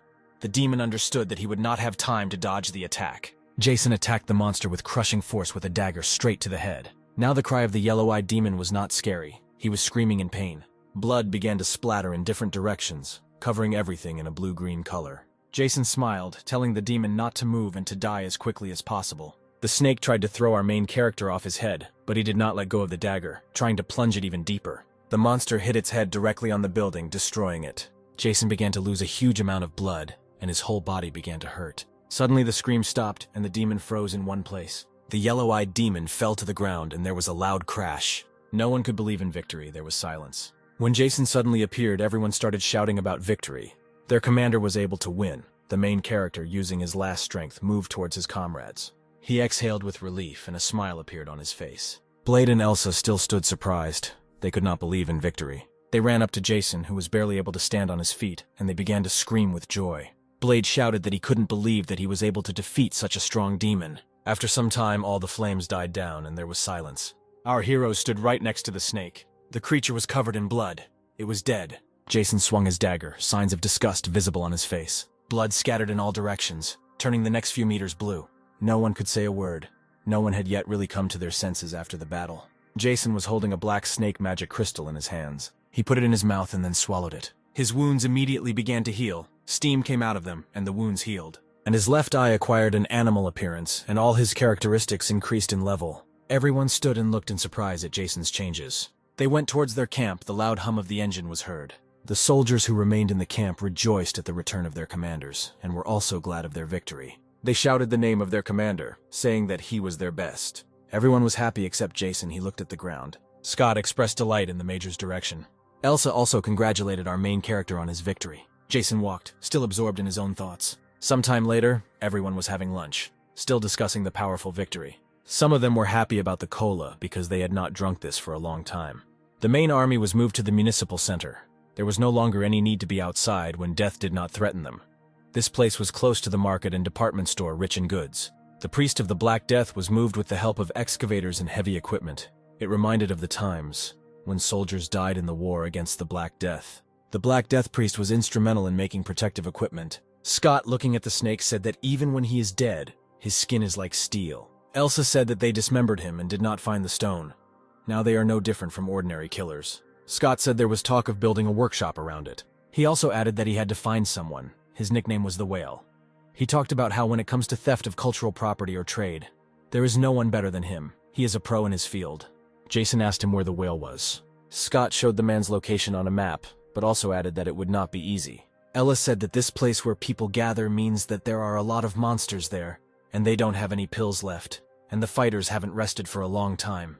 Jason, without allowing Scott to finish, gave the order for everyone to gather, as they were moving out immediately. Elsa tried to object to the commander, saying that they did not know what was there. But Jason told her that with the help of his new strength, he felt that there would be no strong monsters there. The main character also added that they don't need a lot of people. Only some Scott and Blade will go with him. He ordered them to take cartridges and pills and wait for him. Elsa had to take care of the corpses, and Ella, the wounded.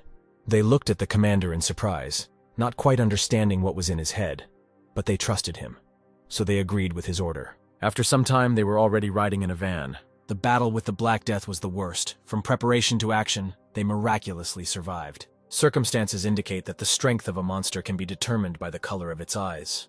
They resemble the colors of the rainbow, and each color is much stronger than the previous one, Jason thought. He also thought that the monster he saw might not be the strongest. After a 2-hour drive, they entered this settlement. There was a loud roar of hooves, which seemed to be destroying the ground beneath them. Some strange creatures, similar to pigs and elephants, ran and made overwhelming sounds.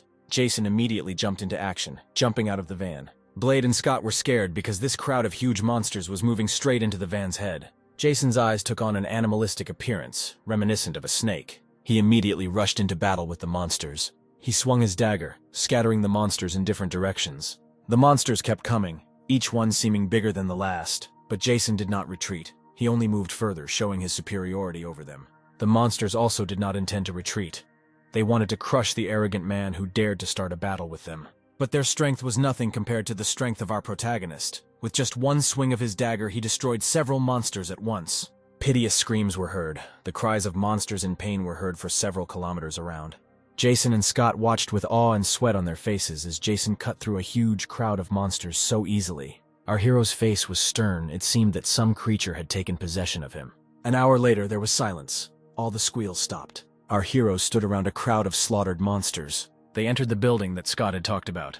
When you entered this building, you could hear delight from Blade. He said that this was still true. Scott said that he heard that the whale takes what he wants, but he didn't know that he collected so much stuff.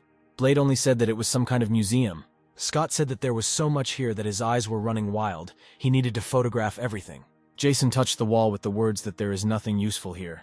Blade asked him what it was, when suddenly our main character swung. There was a roar and a little dust rose. Scott and Blade tried to see what Jason saw there and why he destroyed the wall. The dust cleared, and in front of Jason was a huge hole in the wall, and behind it a huge room. The room was stuffed with valuables. It was a secret room. Scott couldn't believe his eyes. Jason told Scott that he was great, because there are very valuable things here. He told him that they were taking everything from this room. The rest was just junk. In the room was a scroll of beauty blessings, as well as a high birth card. Blade was still surprised by the find. He told his commander that these two things were very valuable. Scott couldn't believe his eyes because he didn't expect to find something like this. A few hours later, they returned to their domain. Everyone stood and also joyfully greeted their commander with delight. Elsa praised Blade, and Ella asked about his successes, and he in turn boasted about his finds. He pointed at the van and said that all these things were very valuable. Everyone stood and unloaded the van. No one could stop cheering. Elsa stood and talked about how glad she was to join Jason. Scott held two important finds in his hands, showing Ella and Elsa. Scott was talking about having a map of cores in his hands. Elsa couldn't believe her eyes. They were discussing how this map works. The brighter the color, the more monsters there are in that place. This map is something like a radar. Jason also added that the closer you look, the less they will see. But the further you go, the stronger you become. And he also asked Scott what the highest score of identified monsters is today.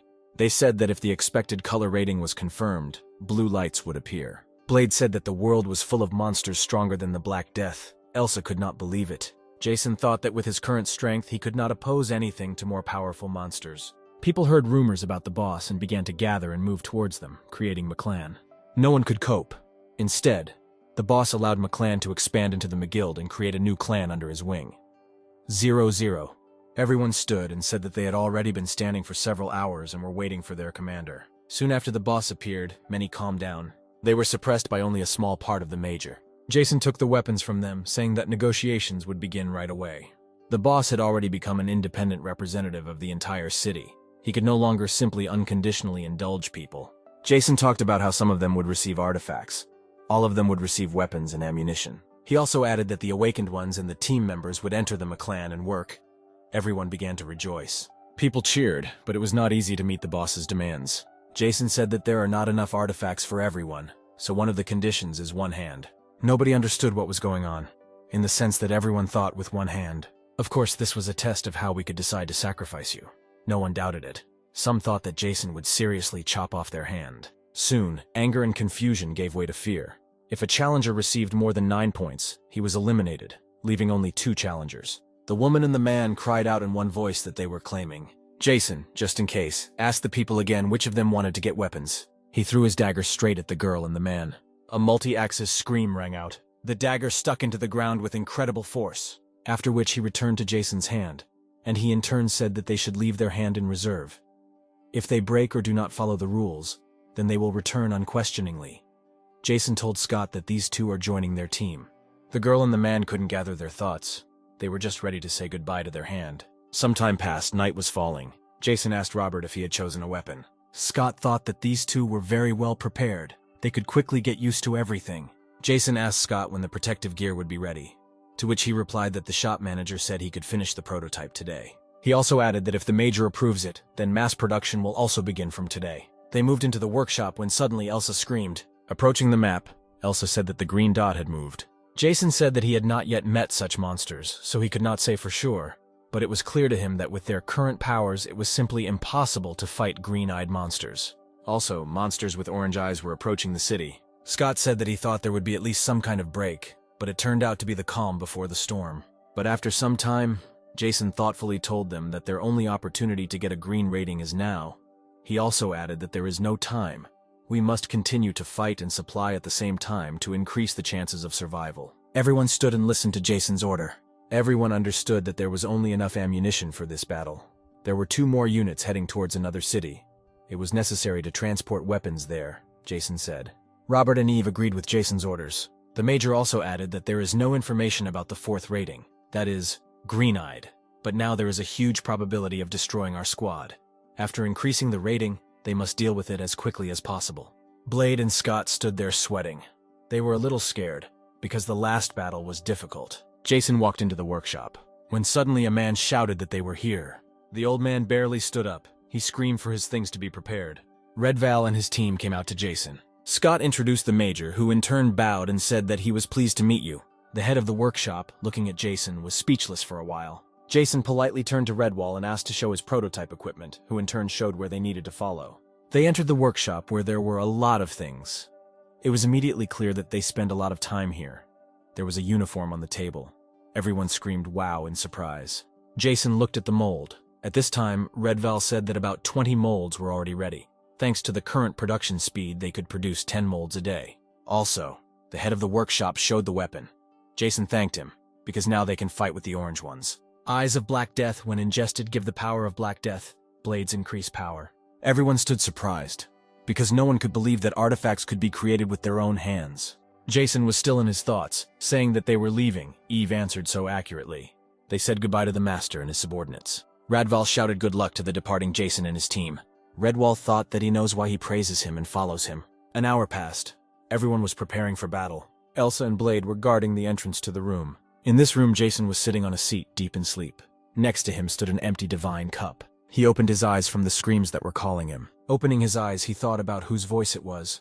Opening his eyes, he asked Ella, or if it was her, and why she grew her hair. She sobbed and couldn't stop screaming his name. Jason thought that he didn't understand how much time had passed, but his body was very cold. He understood that he was dying.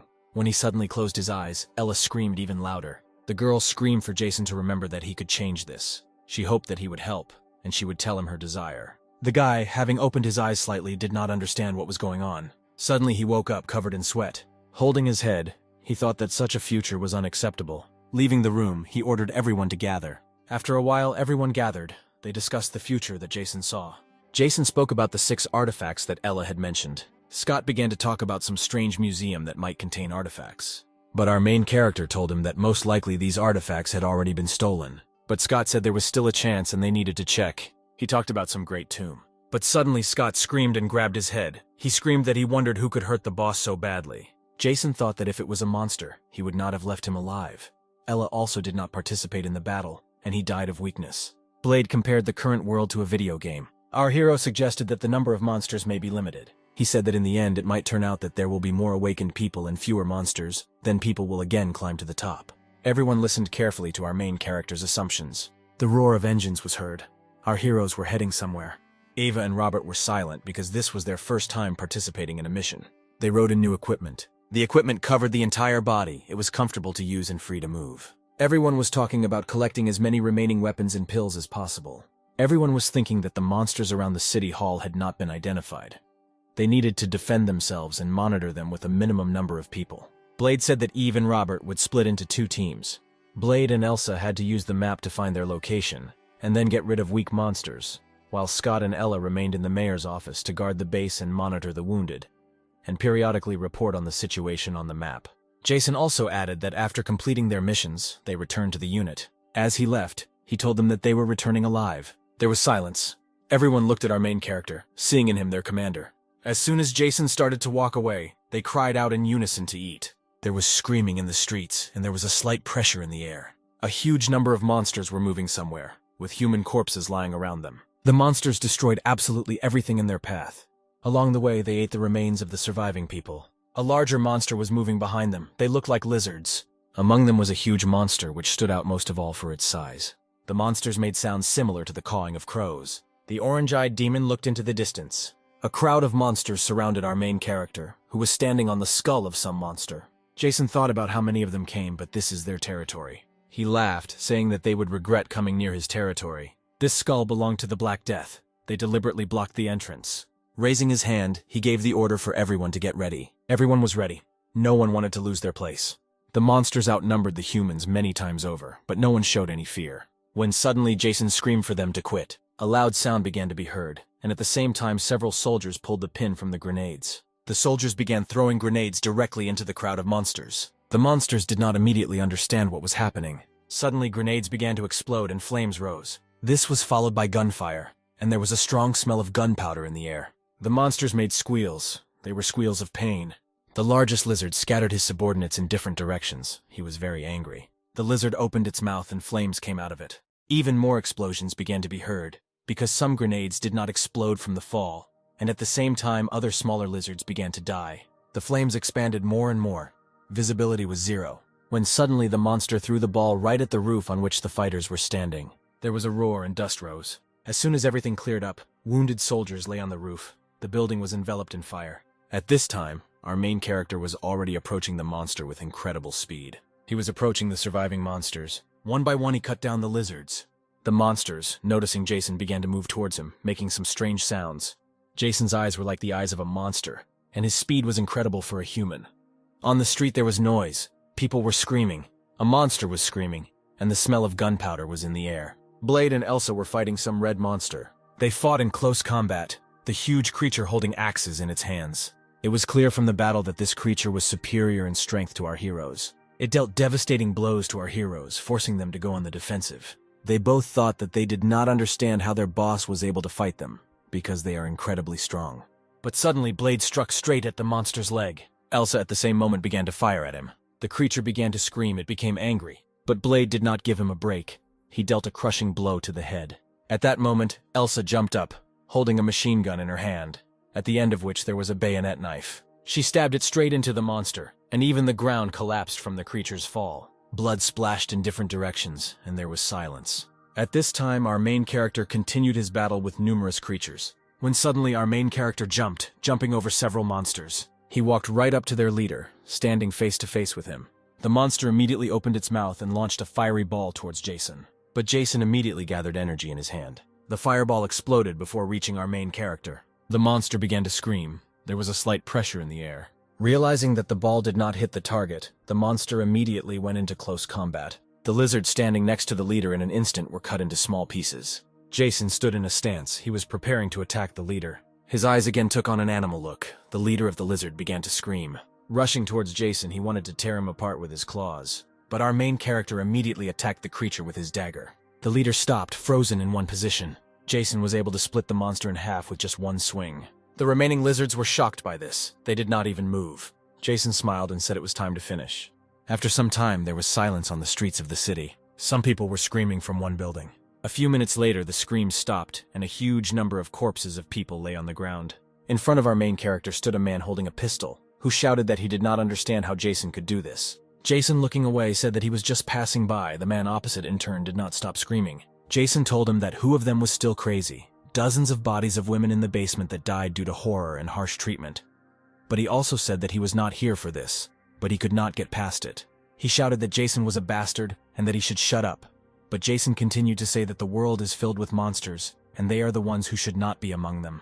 Jason also said that he saw 5 shots, and if he cannot determine the weight of the weapon, then he should at least take into account the distance. The man opposite did not understand what our main character was talking about. Having tried to shoot, nothing happened. The pistol was unloaded.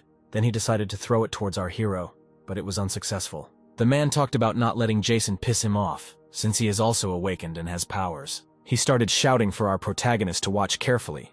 He began to use his power, lifting all the objects in the room into the air. But Jason gathered a small part of his strength into his hand and swung it. When suddenly the man began to fall, he did not understand what was happening. A second later, he was already lying on the ground and could not even move, and all the objects that had recently been in the air were already lying on the floor. He asked our hero where he got such incredible strength. 3 days ago, the battle between the second and third levels of monsters ended. Everything went better than our heroes expected. There were no fatalities. The injuries were minor. All the wounded will soon recover. Everyone was happy about the new ammunition they had discovered. Jason praised his subordinates, and also said that he was very glad that everyone was alive. When Scott suddenly shouted that the boss must see this, he pointed to a location not far from their city. It had recently disappeared. Everyone was surprised that there was no green one nearby. They were discussing the fact that either the monster had become invisible, or he was very quickly out of range of the map. When suddenly Jason interrupted them, saying that someone was hunting him and was able to kill him. The others replied that this was impossible. Jason, interrupting them, said that perhaps the person who killed the green-eyed man would kill him in the future. He reassured his subordinates, saying that this was not the time for talking. Now he was going to this city alone. He also gave orders that the main goal was reconnaissance. They also had to strengthen the defense and provide escape routes in case of an unforeseen event. Jason asked this man what he knew about the green-eyed monster and what happened 3 days ago. He said that 10 military men entered the city. They looked like special forces. It was late in the evening. Jason asked him what happened next. to which he replied that after the special forces arrived, the monsters began to move, and their number decreased significantly. Jason was thinking that the target of the special forces was clearly not the organization. At that time, one of the broken legs rose into the air. She approached right to the back of our main character's head. The man lying on the ground was smiling. With incredible speed, this piece of debris began to approach the back of our hero's head. But our hero quickly reacted and caught him with his hand. Holding it in his hand, he looked at the man with contempt. Having broken it, he asked him what it was, but he could not even utter a word. When suddenly the man stood up and started running towards our main character. After some time, there was total silence. Our hero left the building, breathing heavily. As he walked, he was thinking about something. This guy was lying in the building. There was a piece of debris in the back of his head. He was dead. Walking down the street, the major noticed something in the building. Approaching a building, he tried to see something. Once inside, he moved further and further. It was a subway. Some of the lamps survived. Jason thought that he didn't feel anything, so most likely there were no monsters here. But some kind of anxiety did not leave him. He thought that there was some kind of pressure in the air. It was the smell of blood. Walking further and further, he looked around. When suddenly he stopped in front of a huge number of corpses, there was a stench in the air. Looking at them, Jason thought that these were mostly trained soldiers from the anti-terrorist unit. He looked at their characteristics and thought about who could kill them all. Their initial characteristics surprised our main character. All acquired skills were the same. He thought about artifacts and weapons. When he saw the PZF-3, he was surprised, because an anti-tank grenade launcher should not be in such a place. Jason discovered a spear of ancient warriors. The level of the artifact was level 4. He looked and thought that this artifact was disposable. But when two weapons were combined, the destructive power doubled. Even to a level 4 monster, it would cause significant damage. Suddenly, Jason felt a feeling like when he first met that huge monster. He rushed towards him. When suddenly he stopped abruptly, his face was scared. In front of him lay a huge green-eyed monster. Sweat was running down his face, because the characteristics of this monster far exceeded those of anyone he had fought before. He went back. Our main character's strength was already 215. Night reigned outside. A cool breeze was blowing. Surprised screams were heard in the corridor in the city hall. No one could believe that the green-eyed monster was dead, because who could have done this? They discussed the fact that they had a rather strong competitor. They also discussed that in addition to their map, there was most likely another one. Suddenly, Jason received a text message on his phone saying that he would meet at the airport on March 3rd. Everyone reacted to this as violently as possible. Eve asked Jason or he would go to the airport. Robert said that the choice was simple, to meet or refuse. He also asked the major whether he would negotiate, to which our hero replied that he should avoid meeting with them. Scott was sweating, talking about how no matter how they looked at it, there were a lot more of them. He thought it would be nice to negotiate. Everyone said that most likely they did not need negotiations, because they had no reason to accept them. Blade tried to make a joke to lighten the situation. Jason, interrupting everyone, said that they still have time to prepare. Now they must do everything in their power. He also ordered that all the soldiers be gathered. Night still reigned outside. A strong wind began to rise. The weather worsened, as if it was warning of an impending house. Monsters also ruled in China. There were a huge number of them. Red monsters eclipsed the street, their bodies completely covered in fur. In front of them stood some people in ancient Chinese attire. One of the girls said that she didn't really want to perform first. But the man with a cold face told her to stop talking stupidly. They are here to liberate Chinese land, not destroy it. She answered him that these were just thoughts. The girl began to play some kind of melody. Her body began to glow, and the energy was superimposed on the rest of the fighters. The fighters began to glow and become covered in some kind of light energy. General Haru ordered to move forward. As soon as he shouted to attack, everyone rushed into battle. The fighters seemed to be floating through the air, and their movements were unlike human ones. A rumble began to be heard and a strong wind rose. At this time, our heroes were all at work. Ella supervised the doctors. She was covered in sweat because there were a lot of sick people. She looked out the window and saw that the wounded and sick soldiers were arriving one after another. The survivors helped the wounded walk, and screams were heard.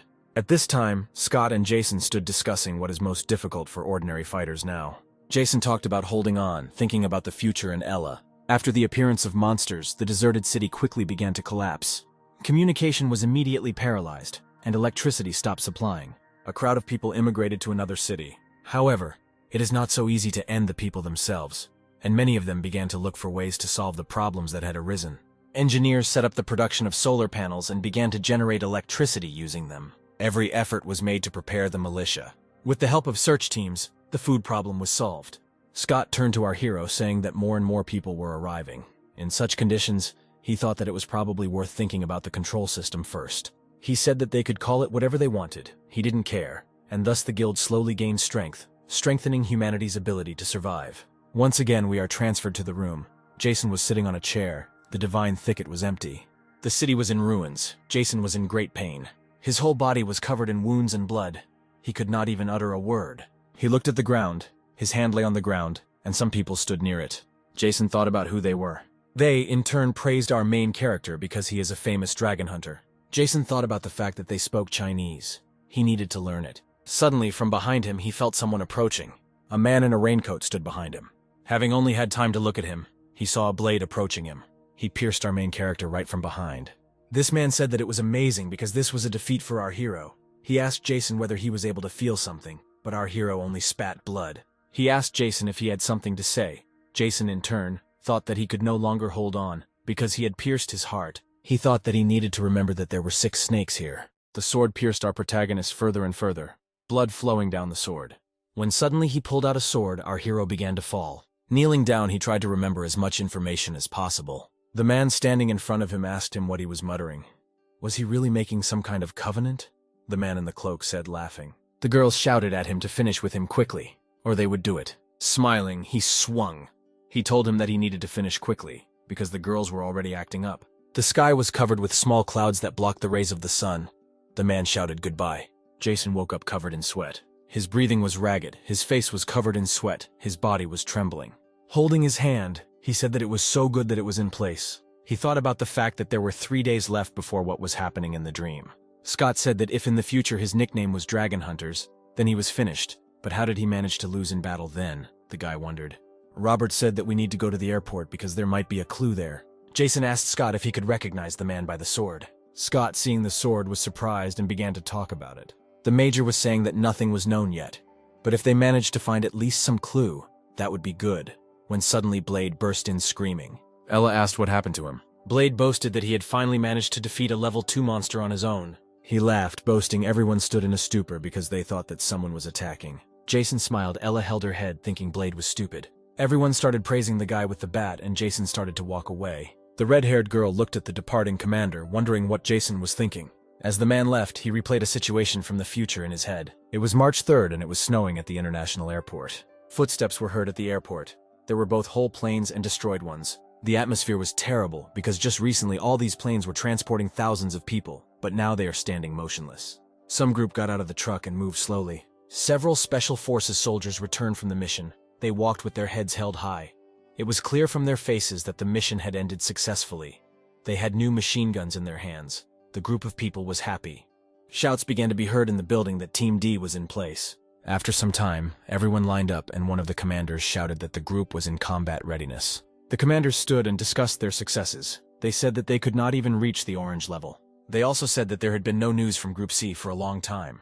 Suddenly the man shouted at attention. 2 men stood in front of them. One of them was Lieutenant Colonel Albert. Everyone saluted to greet their Lieutenant Colonel. All the lights turned on and the room began to glow brightly. He shouted freely, and then added that he would now describe the current situation.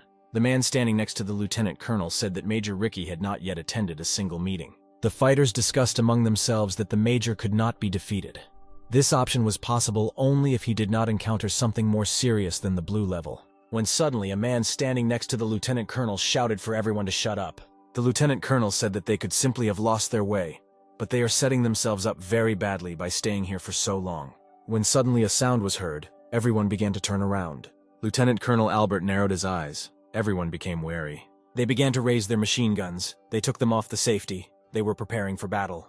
In a few seconds, they surrounded the Lieutenant Colonel, trying to protect him from danger.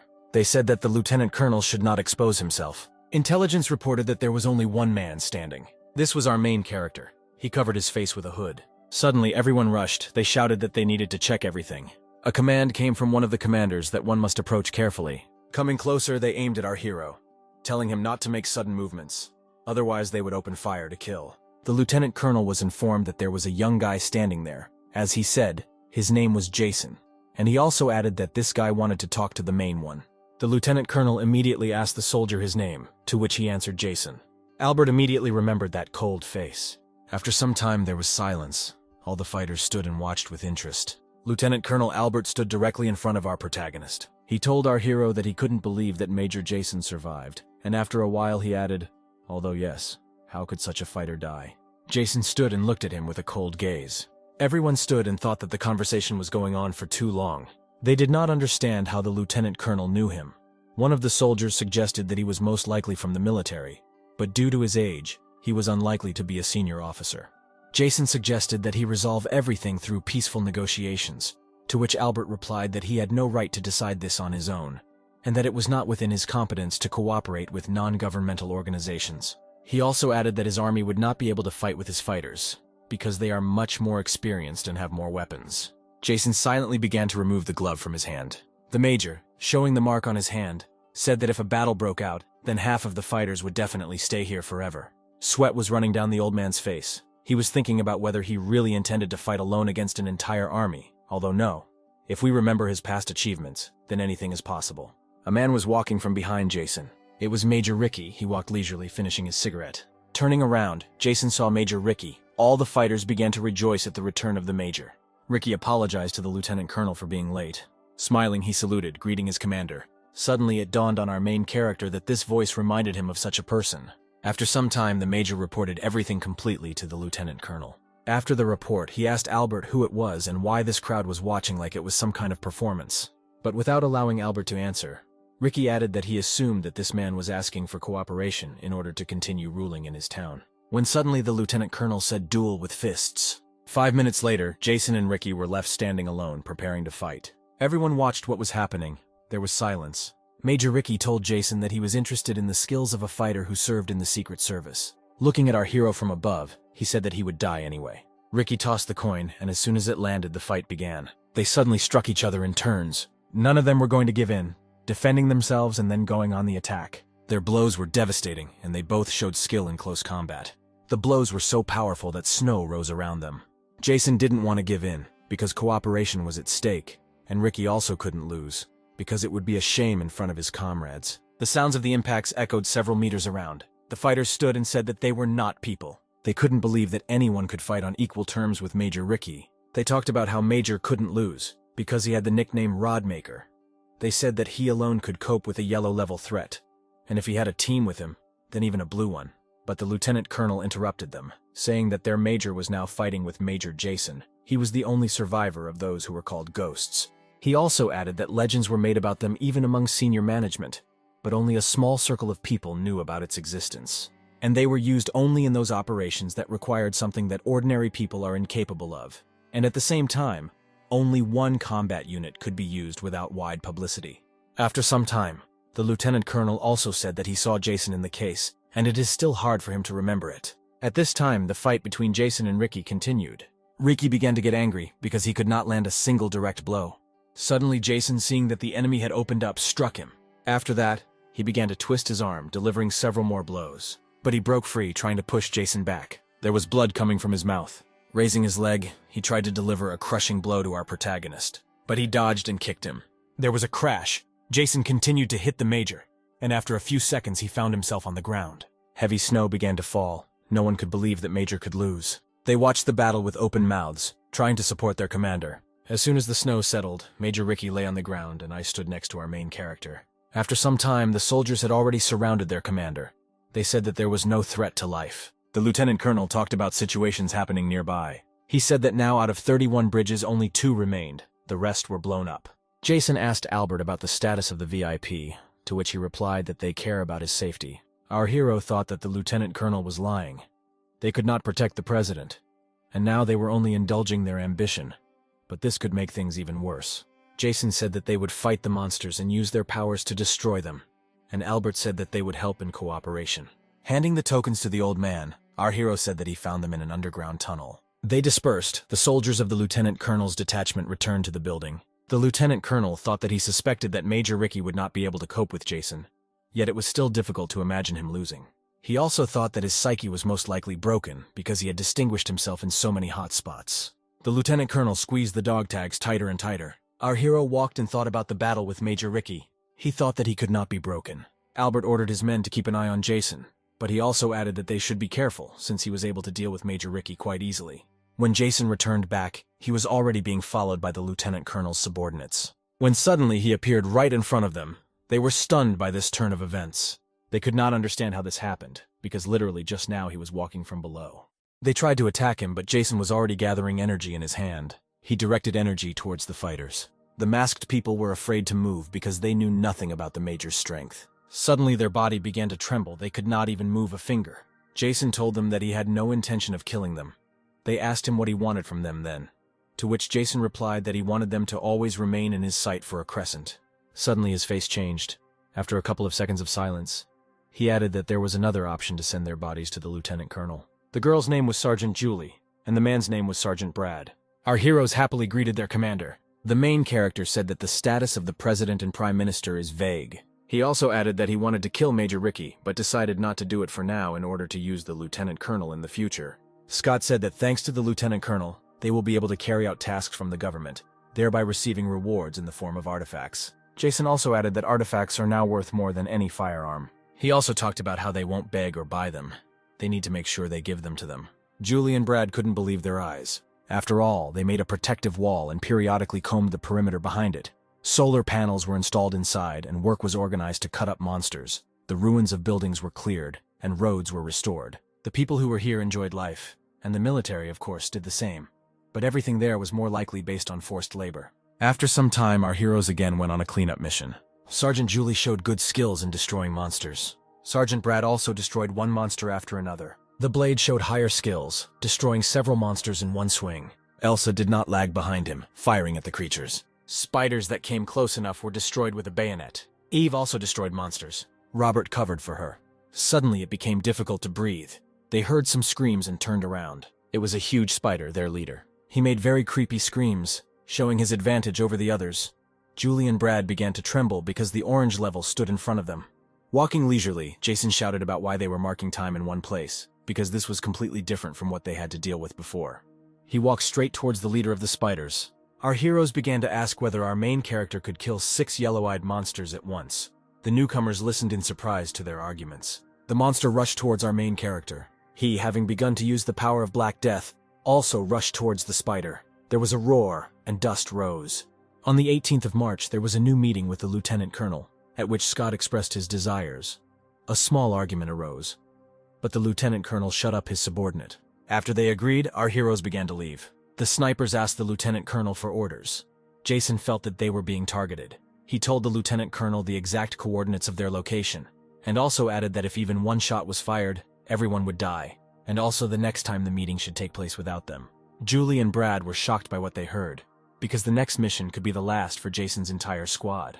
Julie and Brad asked the lieutenant colonel about what was happening in Jason's team. Albert could not believe the words of his sergeants. After all, it is very difficult to deal with a yellow-level monster so quickly. A crisis always brings opportunity. Even if I manage to achieve one small success, it can greatly affect my reputation during a period of instability, Albert thought. He ordered his sergeants to continue monitoring Jason and his team. At this time, our heroes were driving and discussing some important person. Scott asked our main character about what kind of girl she is, that she is so important to national defense, this Katie. To which the man replied that she was the daughter of Ambassador Douglas. Scott only joked in response, saying that they had now become messengers. Jason remembered the words of the lieutenant colonel who said that he had changed a lot. Exhaling heavily, he thought that he had to change much more. Having reached their destination, our main character decided to explore the city from above. He climbed one of the tallest buildings. He watched what was happening in the city, trying to understand how things were here. At this time, a crowd of monsters was trying to break through somewhere. Julie fell into a trap with monsters and had to fight. As soon as the girl wanted to leave, she noticed one strange monster behind her, who was looking at her intently. Taking a closer look, the girl realized that there was an orange level in front of her. As soon as the girl moved, the monster immediately rushed towards her, trying to attack. Suddenly, she heard the words of Jason, who said that when you have decided on a goal, you need to move. He grabbed the monster with his bare hand and then lifted it up. Swinging, he threw it with incredible speed. Incomprehensible screams and cries of pain began to be heard. The monster kept flying and flying, hitting the ground. Jason told the girl not to stand, but to follow him. A little earlier, Jason said that only one sergeant should go with him to help him. After some time of silence, he explained that the lieutenant colonel has only 2 people whom he trusts here, and these are sergeants. So one goes with him, the other stays here. Everyone stared at our protagonist, listening carefully to his plan. Having told about the plan, everyone agreed with it. No one had even the slightest doubt, because they believed in their commander. After Jason destroyed the orange level, the monsters fell silent. The girl and the man were watching a group of people who were making quite loud screams. The girl did not understand why civilians, that is, women and even children, were attacking the fighters. Even women and children fought with the fighters, who in turn did not allow them to cross. Civilians shouted that the fighters lacked weapons, so victory would be theirs. The sounds of gunfire began to be heard, and the smell of gunpowder began to rise into the air. Julie stood and said all her thoughts out loud. It was about the fact that on the one hand there are children. Are they really going to use them as suicide bombers? Our main character said that in most cases, children under 10 years of age are used for terrorist acts, because after 13, there is too high a chance that they will begin to reason. He also added that he could handle 2 tanks on his own. The girl was surprised by this. Our heroes rushed into battle. Their speed was much higher than human speed. Julie immediately began to show her superiority over the other terrorists. She destroyed them one by one, without even giving a second to think. At this time, a loud hum was heard behind them, as well as the sounds of caterpillars breaking the asphalt. The civilians stood in shock, and in response the soldiers stood and laughed, because they felt that victory was theirs. Julie still couldn't believe her words, because how could there be tanks here? In front of the tanks stood our main character, who walked straight towards them without showing even the slightest fear. Jason talked about how he didn't have time for people like them, while the team in the tank discussed how the man in front of them was crazy. Seeing an incomprehensible glow in his hand, they immediately attacked the man. Our hero also responded with a salvo of his own attack. There was a loud explosion and dust rose into the air. A few seconds later, both tanks were on fire. Julie and the others were surprised by this turn of events, because no one could even guess that an ordinary person could withstand 2 tanks. Jason immediately rushed to attack, drawing his katana. Everyone was surprised by the speed of the man's movement. Taking a deep breath, he said that this was the end of them. He swung. A few seconds later, the barrel of the tank was cut into 2 parts. There was silence. Only the crackling of the fire could be heard. The tank stood completely cut into 2 parts. Crowds of people lay around. Julie still could not understand what had happened. The other people also stood in shock. They could not move. Jason held a man by the neck. He told him that he didn't know anything. He was only following orders. The man begged our hero for mercy. The sun was leaving. Darkness gradually came. People stood and looked at our heroes, discussing whether the army had really come for them. They also talked about how these 2 were much stronger than anyone they had seen before. Jason, looking at the priest, asked him if he was in charge, to which the priest introduced himself. His name was June. Jason immediately apologized and got down to business. He was interested in the information.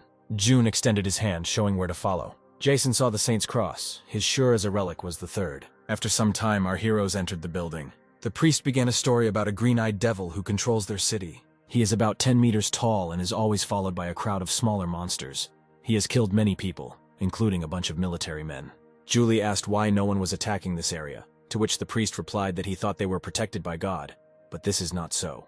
He also added that one of the soldiers survived and is able to speak. Jason thought about how this cross was keeping monsters away from the area. They went to the surviving soldier. When they arrived, they were shocked by what they saw.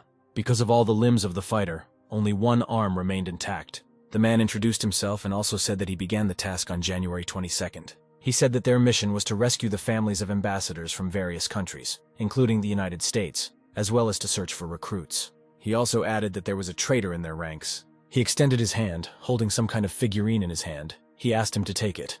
Julie took it and looked at her with a surprised face. The fighter, in turn, said that he should at least prevent the traitor from leaving, and at least somehow take revenge for the death of his friends. He handed Julie a clay figurine of a horseman. The level of the relic was the 2nd. After some time, our heroes stood on the roof and talked. Julie said that the lieutenant colonel gave them 2 tasks, spying on Major Jason, as well as returning relics lost during an unsuccessful operation. Naturally, the girl added that the 2nd mission was a priority. Jason, drinking coffee, asked her if she really thinks she can take something away from him, to which the girl replied that she understands perfectly well what kind of person he is, and therefore only wanted to ask for cooperation. Julie said that she wanted to find the traitor and punish her. She was ready to completely follow the Major's orders. Jason told her that he heard her. The girl looked at our main character and smiled. Morning came. The cool morning breeze was felt. Suddenly, screams began to be heard. The man stood and shouted about how ordinary people could win against a tank. He was very angry. He thought that if his army came to them, it would be the end for them. He recalled how they told him not to let him down. Cold sweat ran down his face, and his body began to tremble. The man thought that they needed the cross that the priest always carries with him. There was a roar. It was an explosion. The wall shattered into small pieces. The man screamed when he saw our main character. Jason stood with his head held high and said that the situation was familiar. Why were they standing? Let them open fire. People around began to scream and rush towards the hero. but he immediately used his power. He lifted people into the air, and then with incredible force he threw them in different directions. There was silence. Only slight wheezing from pain could be heard. Jason suggested starting a conversation. He immediately in turn said that he did not know what kind of person gave him the weapon. He also added that he said that government troops would arrive soon in any case. In such a situation, our brother has nothing to hope for. He asked to spare our protagonist, but Jason in turn said that he only deserved death. There was a crack of bones as Jason threw the man's dead body to the ground. Our hero stood thoughtfully on the roof and watched into the distance. He thought about the fact that the 8 snakes were leaving outside. There was a possibility that behind all this, there was the manipulation of the high-altitude ones. Jason reminisced about his death and his fight with Mayor Ricky. Behind him stood Sergeant Julie, who was watching him. The Major felt her gaze. He called her. She immediately came down from the roof. He ordered her to be sent to headquarters and announce a general gathering. The screams of a horse could be heard, as well as the clatter of hooves. Jason was fighting with someone, attacking with powerful blows. The mud rose higher and higher with each blow. In front of our main character stood a horse with a rider who was holding a spear in his hands. It was a figurine. 2 fighters looked at each other, waiting for who would strike first. The rider was the first to rush into battle. The roar of hooves became even louder. After some time, the battle was over. The Major stood and thought that thanks to that paratrooper, he had taken possession of a good weapon. Of all the relics, the national treasures are the clay figurine of a horseman and the golden crown. The location of the latter is unknown, and therefore the possibility that it was returned cannot be ruled out, the man thought. The priest and his people stood shocked. A loud stomp was heard. A large army was heading straight towards them. Elsa was in the lead, followed by our heroes. At this time, our hero was already waiting for them, who looked at them intently, smiling a little because he was glad to see them all. Elsa immediately began to report on the arrival. 700 people arrived. 134 of them were hunters. The priest began to pray, saying that the Lord would really help them. Jason ordered them to gather in the meeting room. Having placed the map, he showed where the 4th level was. He said that there was their first level nest with about 5 dozen creatures, 6 hunters and 10 soldiers. As soon as the smoke cleared, they were supposed to destroy everyone who appeared. The monsters died one after another, emitting the same incomprehensible screams. Behind them stood larger monsters. Their level was much higher. These were 3 second-level monsters. Blade and Julie should have dealt with them. Blade, with a few swings of his new bat, dealt colossal blows to the monster. Julie also kept up with him, destroying one. Robert beat the latter, proving that he is also part of our protagonist's main team. In another area, there were 50 first level as well as 2 second. Elsa took over them, destroying them one by one. Ava helped her, also demonstrating high skill in using weapons. Brad provided cover, delivering numerous attacks from a machine gun. Near the park, there was 1/3 and 3 second, as well as more than 100 first. Major Jason went there on his own. He called on the rider, who was eager to fight on his own. The Major spoke with him. Orange looked at our hero, as well as the rider, not understanding why the man was smiling. He, in turn, told the rider to have fun from the heart, although this fun would not last long. The monsters rushed to attack, screaming and screaming. The rider also went into battle, the horse striking with its hooves. One after another, in an instant, the monsters flew away from the rider. They could not even touch him. He dealt powerful blows with his spear, and gusts of wind scattered the monsters several meters around. Those that came under direct attack were divided into 2 parts, that is, in half. The rider moved further and further, destroying more and more monsters. The monsters couldn't even scratch the rider. Our main character rushed into battle after him, jumping over most of the monsters and going straight to the 3rd level. The monster tried to block the blow, but he did not feel it. He was surprised. A second later, he was chopped into small pieces. Suddenly, he felt someone approaching from behind. Behind him stood the 3rd level, which was already collecting energy to attack our hero. But the man immediately began collecting energy and also attacked the monster. There was an explosion. Jason's attack was much more powerful, so the monster took the blow. Orange got angry, he shouted, but the Major was already rushing towards him to kill him. With one swing of his sword, he cut it in 2. The man looked at the ground and the monster coughed up blood. By this time, the rider had already dealt with the rest of the monsters. His horse rose on its hind hooves and rejoiced. At this time, joyful cries were heard in the central part. People were happy that there were no more monsters, and they had no one to fear. Our heroes stood on the roof and watched the joyful citizens. They discussed the fact that this was now their area. Jason was thinking that now it was the turn of the place where that bastard was. Sometime later, Major Jason, Sergeant Brad, and Julie met with Lieutenant Colonel Albert. The Lieutenant Colonel said that, in short, they stole a map of the high mountains. Without knowing the situation, they put soldiers with a bunch of relics in mortal danger, and all this to hide a national treasure. Julie, in turn, said that all the time in the way they did this, of course, there are certain political subtleties and guesswork associated with this. But the presence of a traitor is obvious, as evidenced by the testimony of the junior sergeant. Albert was thinking about getting rid of the rescue team. They used it. Was it really a major general? He also thought that one of the main tasks of the gendarmerie is to protect VIPs. His head was pounding, but the lieutenant colonel could not shake these thoughts from himself. At this time it was day outside, and the sounds of engines were heard. A whole detachment came for the lieutenant colonel. They still could not stop discussing the situation. Albert began to drive away. The sergeants looked at the leaving squad. Jason immediately turned away. Sitting in the car, the lieutenant colonel continued to reason. Jason thought that once the situation improved and it became possible to import gas from abroad, this plant would become very important.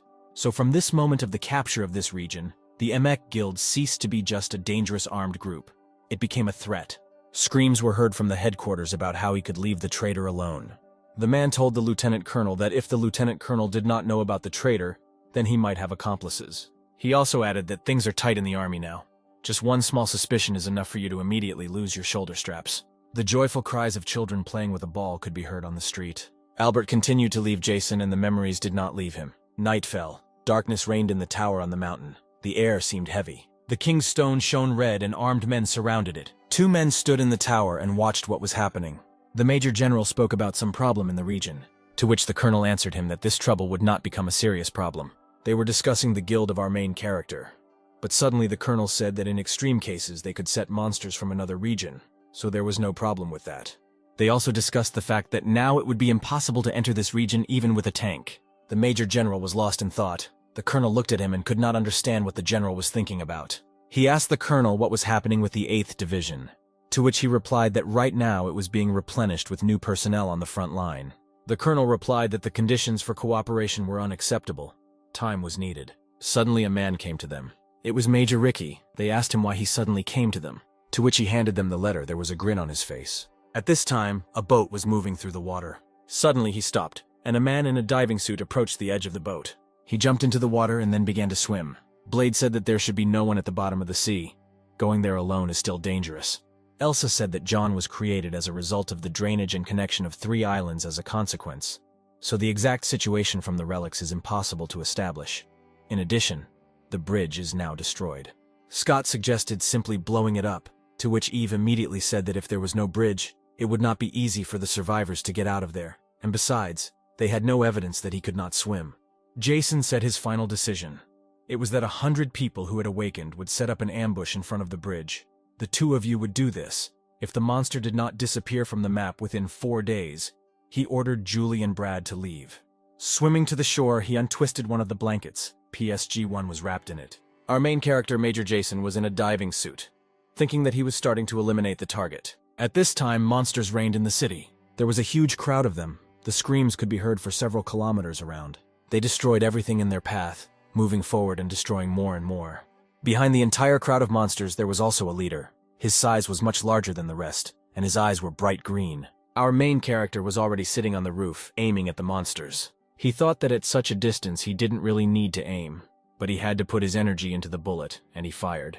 The shot hit several goblins at once. The bullet flew with incredible speed. It even broke through the wall. The monsters looked around. They did not understand what it was now. The green-eyed monster watched. He also looked around. Jason thought that the main thing now is that the animals feel fear. He moved at incredible speed along the roofs of buildings, when suddenly the green-eyed man screamed. He began to make screams similar to the screams of convocation. The smaller goblins also began to scream, making similar screams, when suddenly the green-eyed man hit the ground with his fist, killing several of his charges, after which he began to destroy everything around, also striking monsters. He devoured several. The animals were shocked by this. With one of his blows, he broke the building in half. Suddenly a rider appeared who was watching what was happening. The green-eyed one immediately rushed towards him. The rider raised his spear and prepared to attack. The huge goblin was many times larger than the rider and horse. Our main character was aiming at the leader. He wanted to try to kill him with a rifle. There was a roar. Dust rose from the impact of the wave, and nearby buildings collapsed. A fight ensued between the rider and the green-eyed one. On the roof, our main character also fired at the monsters, as well as at the leader.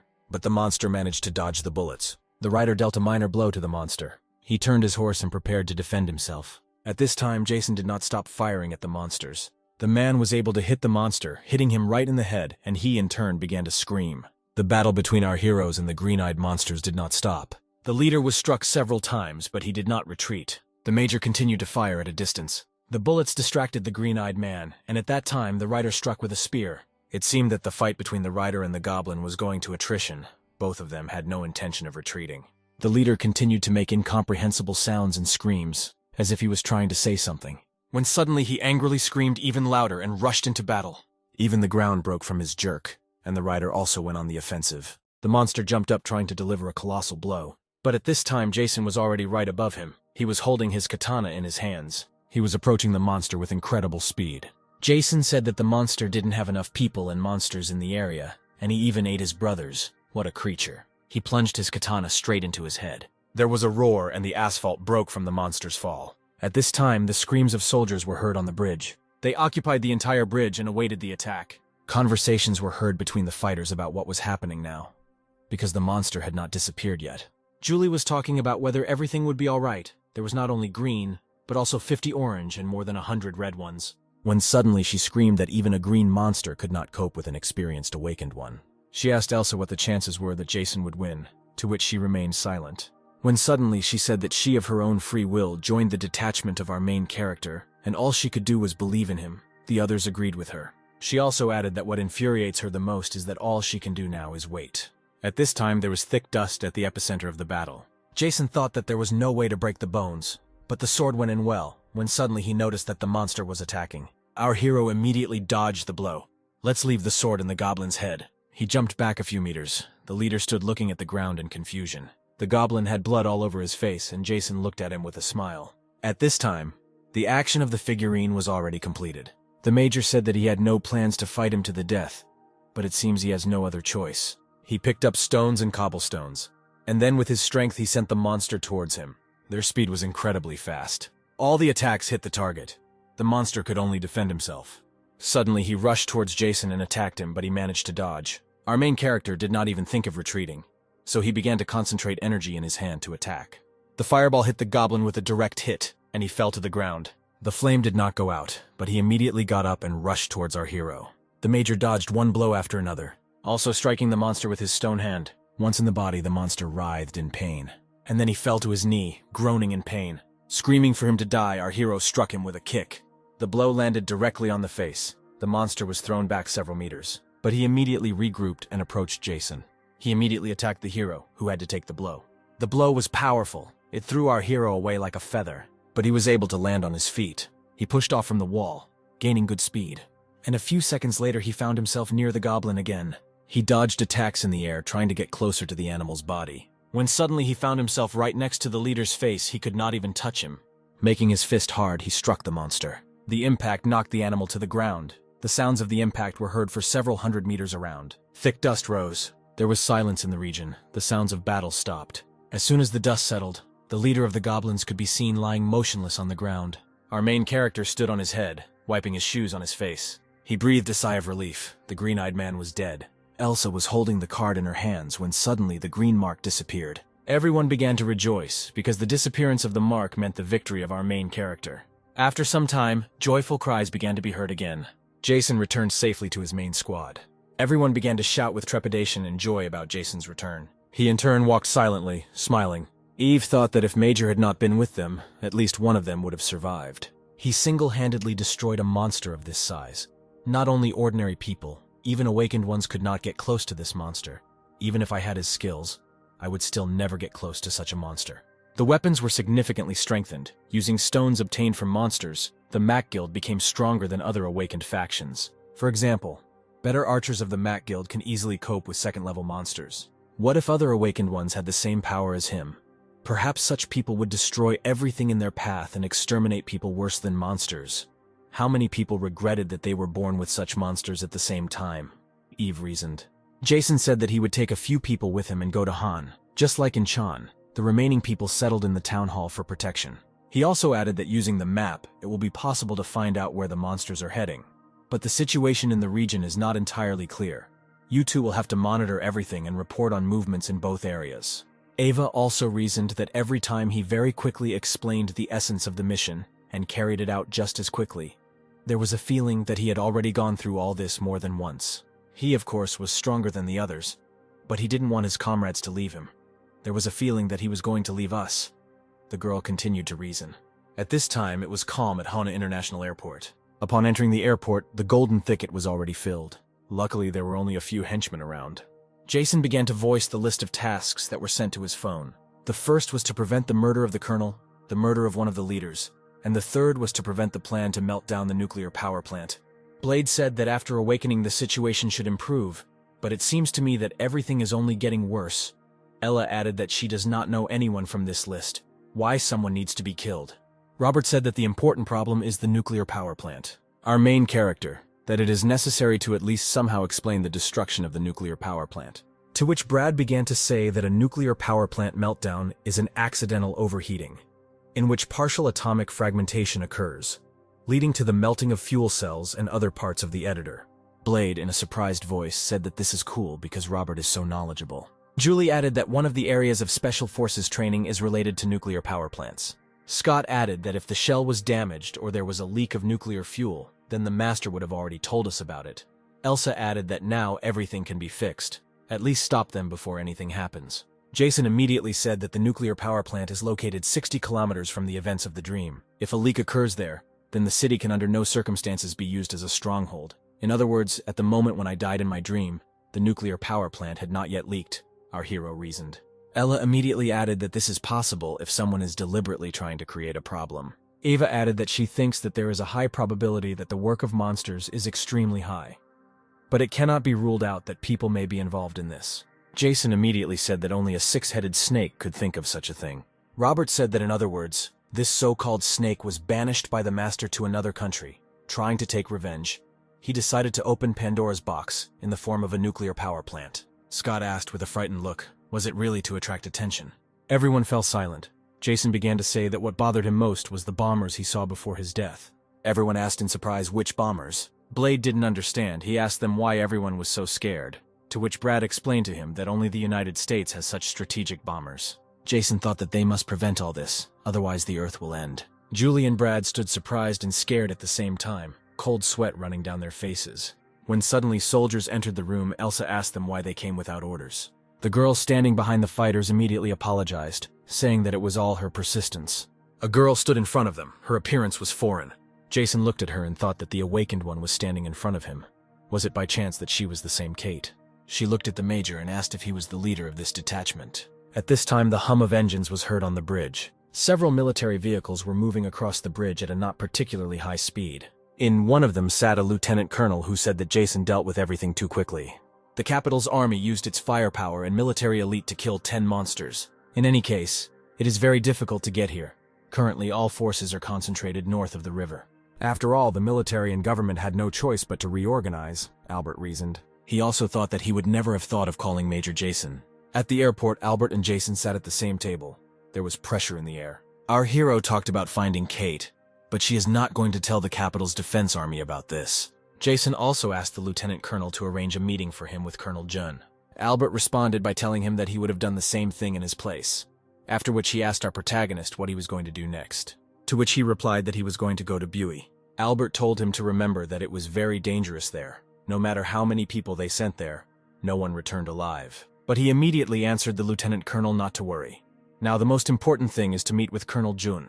This must be done no later than July. The hero set off on his journey. With him was Kate, whom he took with him to ensure her protection. Upon entering the region, distant sounds of running creatures could be heard. Approaching a little closer, a crowd of spider-like monsters appeared before our heroes. Cars began to rise into the air. It was the power of our protagonist who lifted the cars. A few seconds later, hundreds of cars were sent straight into the crowd of monsters. They drove by without even getting out of the car. Kate was surprised, because she had not previously seen the strength of our main character. Earlier, the girl asked our main character to go with her to Buey. Everyone was surprised by her words because they had previously discussed something similar.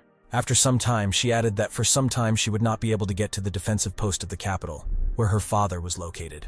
Blade wondered out loud why Buey. But Scott suddenly shouted that you were going to take the great incense burner from the National Museum in Buey, to which Jason replied that that was exactly the case. The guy asked her if she was ready to go with him. There was a pistol and a knife on the table. The girl entered the fight. Jason watched her. Kate fired the pistol, releasing a whole clip. The red-eyed creatures died one after another. As soon as the cartridges in the pistol ran out, the girl began to swing her sword. All the monsters of the first level were also dying. Jason told her that she had excellent training. After some time, he collected all the crystals from the monsters, after which he held them out to the girl and told her to eat them. They went on their way. The girl thoughtfully looked at our hero. She thought about what kind of person Major Jason was. He, in turn, did not understand why she was looking at him so intently. When suddenly Jason stopped abruptly. Coming out, he began to look into the distance. The girl asked the man what had happened, to which he replied that a man died 4 kilometers away. At this time, people were rampaging 4 kilometers away. One was chasing the other. The man was running away from the pursuer in fear, when suddenly he thrust a spear straight into his back. He was lying on the ground. They said that they were tired of killing people just like that. Swinging his spear, the attacker told the man lying down to die quickly. They started getting ready to leave. Suddenly, from behind her, she noticed that a man was watching them. They asked the one in surprise who he was. A few seconds later, all the attackers were lying on the ground. After examining one of the attackers, he noticed a black stone sword. He thought that not a single fighter had returned from Buja. Why? When suddenly Kate began to scream, the major looked at her in surprise. As he approached, he saw that the man was still alive. He was talking about them saving his daughter and wife so that they would kill the monsters. When suddenly his hand dropped, Jason closed his eyes. The girl asked the man why people fight among themselves and not with monsters, to which he replied that people began to kill each other since the end of the world. He asked her if this didn't happen in her country. Turning away, he said that he was the same as these attackers. The girl remained silent. At this time, an incomprehensible atmosphere reigned in Buya. People were screaming in a large football stadium. People with machine guns were discussing the fact that people from other squads were now idle. Why only they had to suffer? Our main character was already watching them. He thought that the scale of these places was much larger than he had imagined. Returning to Kate, there were people in front of him, whom he asked why they were following them. To which they began to say that they believe that Jason is good, because he got rid of those bad people. To which Jason replied that he had not come here to save them, but so that nothing would interfere with him. He would deal with them. Everyone stood surprised. They began to talk about how it was originally a cult led by some woman. They were forced to join it. They kept the lower-level women locked up and abused them, and the men were forced to work until they died. A great incense burner in the hands of the leader could summoned by divine beasts. After they told everything, they immediately began begging Jason to save them and the others. Jason thought that time was running out. He needed to quickly come up with a plan of action. In some camp near Butte in the mountains, screams began to be heard. A man was running and shouting about something. A girl appeared in front of him holding some kind of weapon in her hands. The girl immediately began to wonder what had happened, and also added that if it was not something serious, then she would finish him off immediately.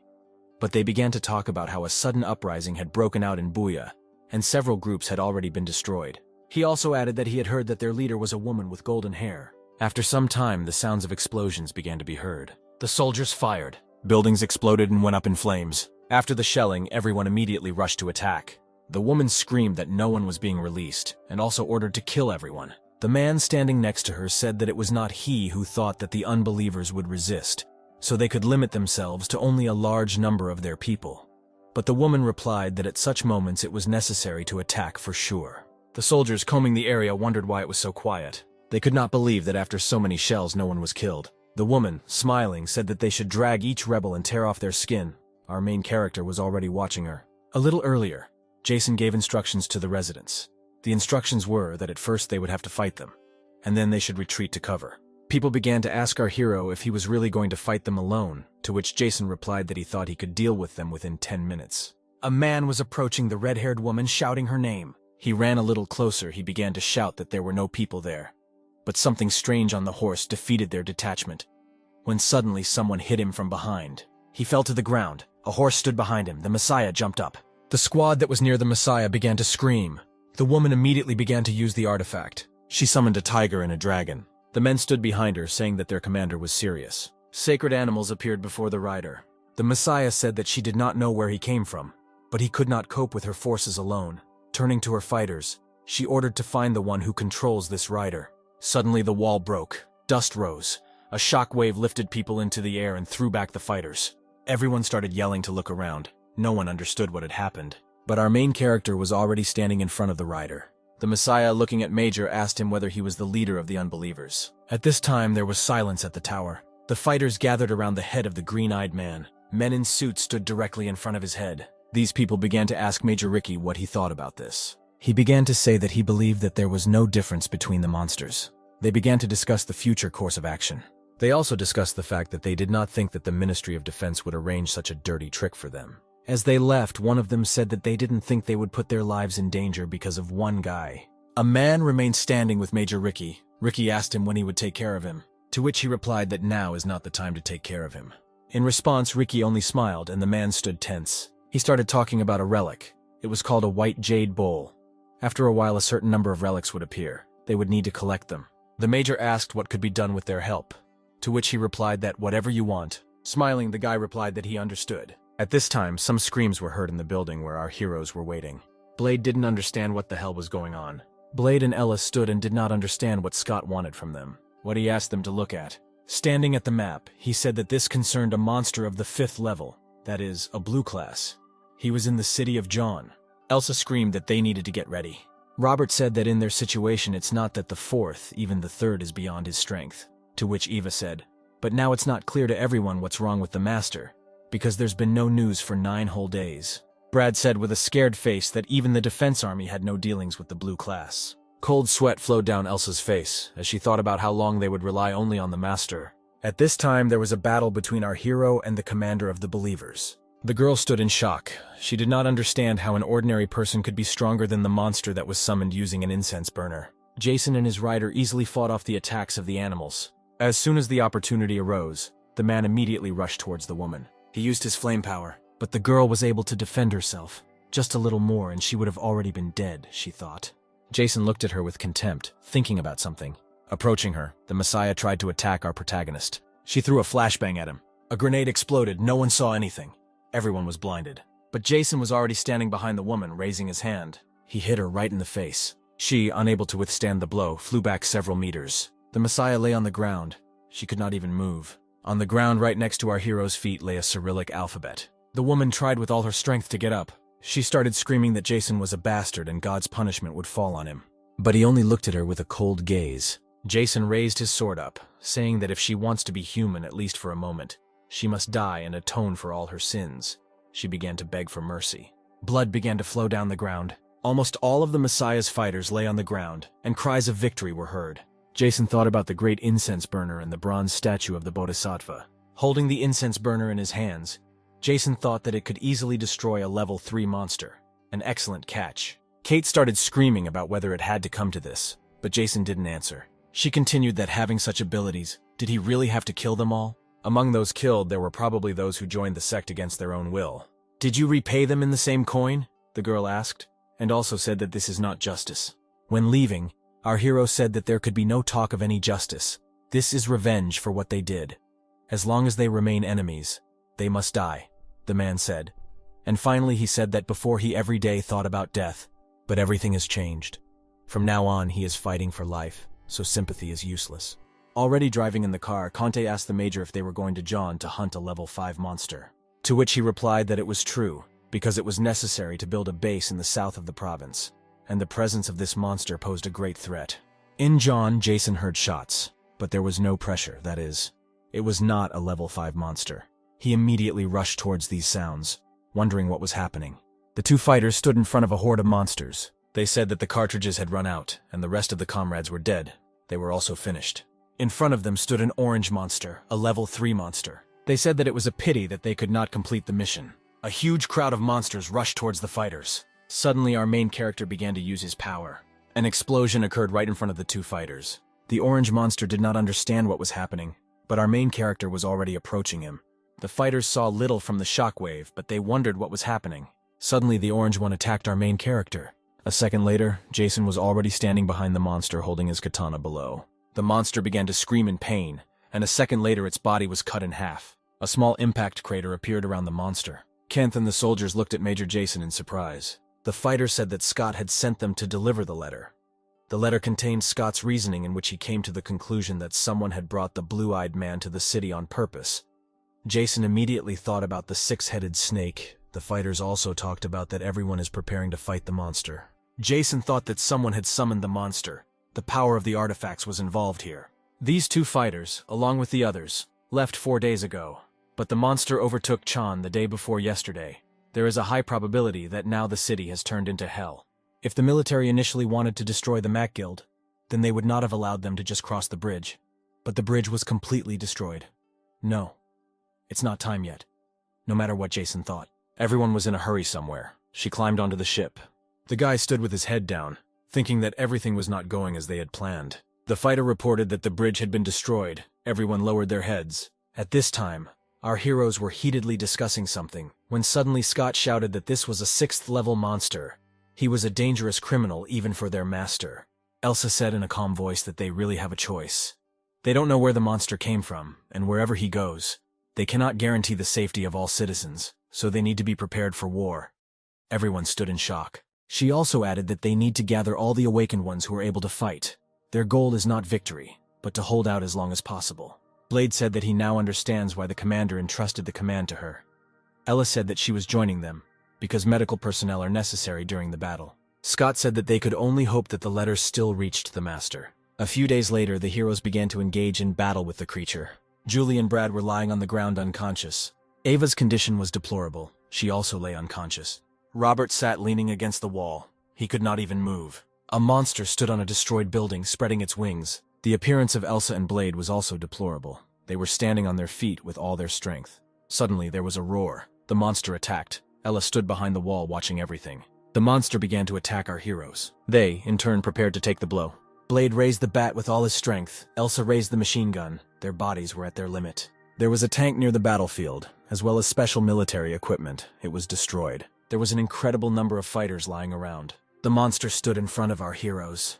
A man watched the battlefield. Looking from a distance, he said that he could not even imagine that they would hold out for so long. He thought that it would be interesting to see Jason's face when he returned. Suddenly, he started laughing. The monster began to scream, as if he was saying that the games were over and now would be his last attack. Blade rushed into battle first. Elsa screamed at him to stop. The guy recalled the words of the Major, who told him that he needed to fight as a team. The Major said that if Elsa and Blade worked together, they would be able to defeat a level 3 monster. But that was no more. So Jason at that moment told them to retreat if the monster was much higher level. Blade thought that he was tired of retreating. Robert looked at Eve and talked about how he could believe he fought such a monster. Ella ran up to him, holding something in her hands. She told Robert to eat her faster. She said that they first need to raise those who are able to move, and why do they have no choice but to retreat? Elsa fired at the standing monster.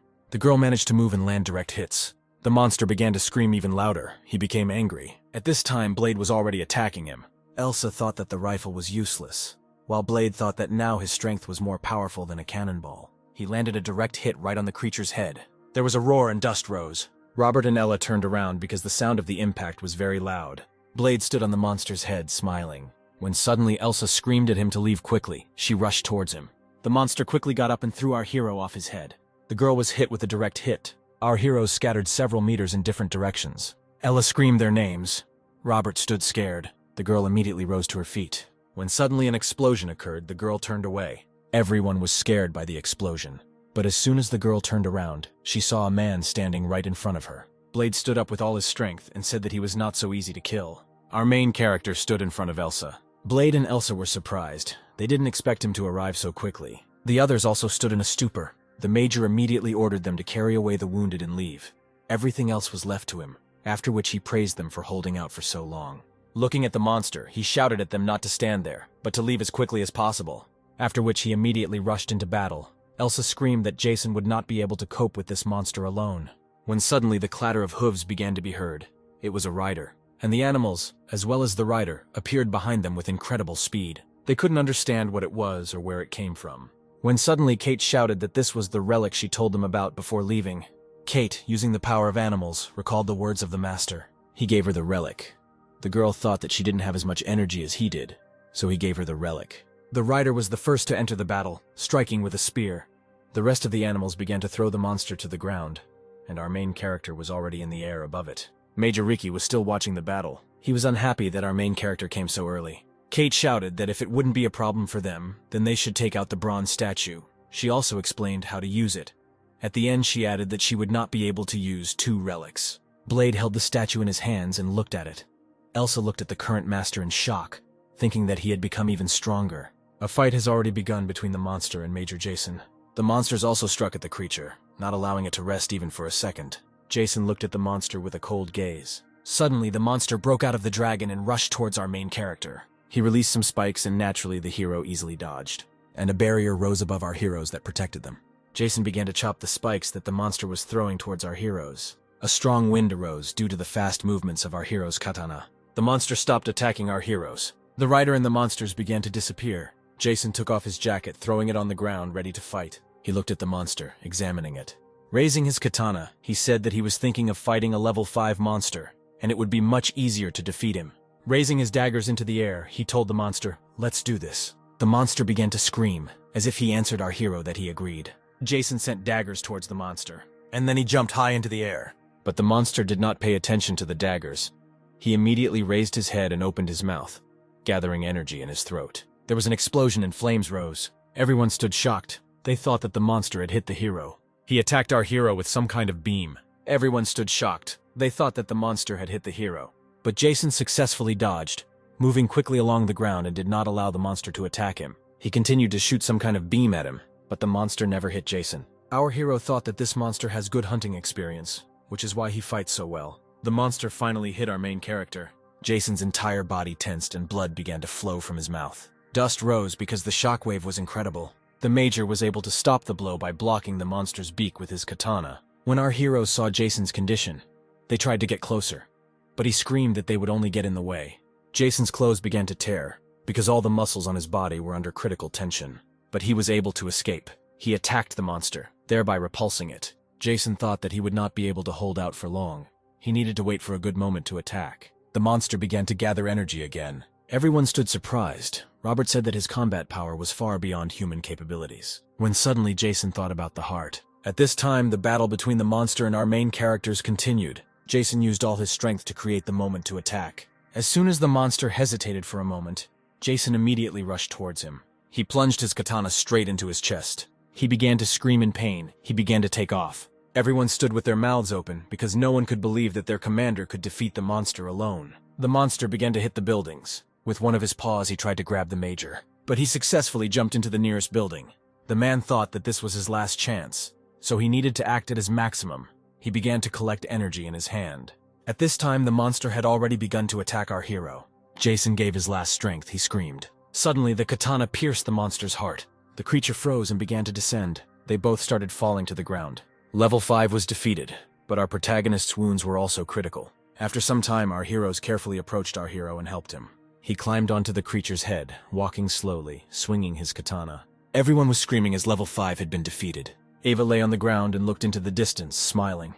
Julie and Brad also began to rise with surprised faces. Major Ricky, who watched the battle, could not believe his eyes. Out of anger, he broke his binoculars. Jason stood on the bird, looking into its eyes. When suddenly he swung his hand and took out a blue stone. Everyone watched Jason carefully. No one knew what would happen, and who the awakened one could turn into if he ate the blue stone. The Major swallowed the stone and there was silence. Ricky thought that this should not have happened. He got on his bike and rode off. Sometime later, Major Jason and Lieutenant Colonel Albert met. They talked about meeting with the Colonel and the defense commander.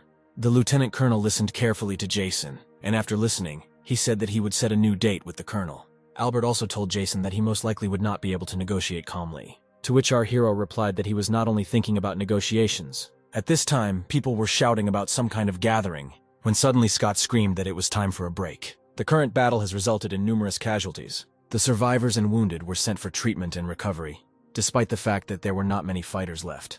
For a while, they did not have to worry about the monsters. That killed creature was so huge that other monsters seemed like ants against its background. No one was allowed to remain alone. Scott looked at our main character and thought that after all, it might have been much easier for him alone. Scott ordered everyone to go to the workshop. When they went inside, they saw a creative mess. Everything was scattered. They were met by Redval.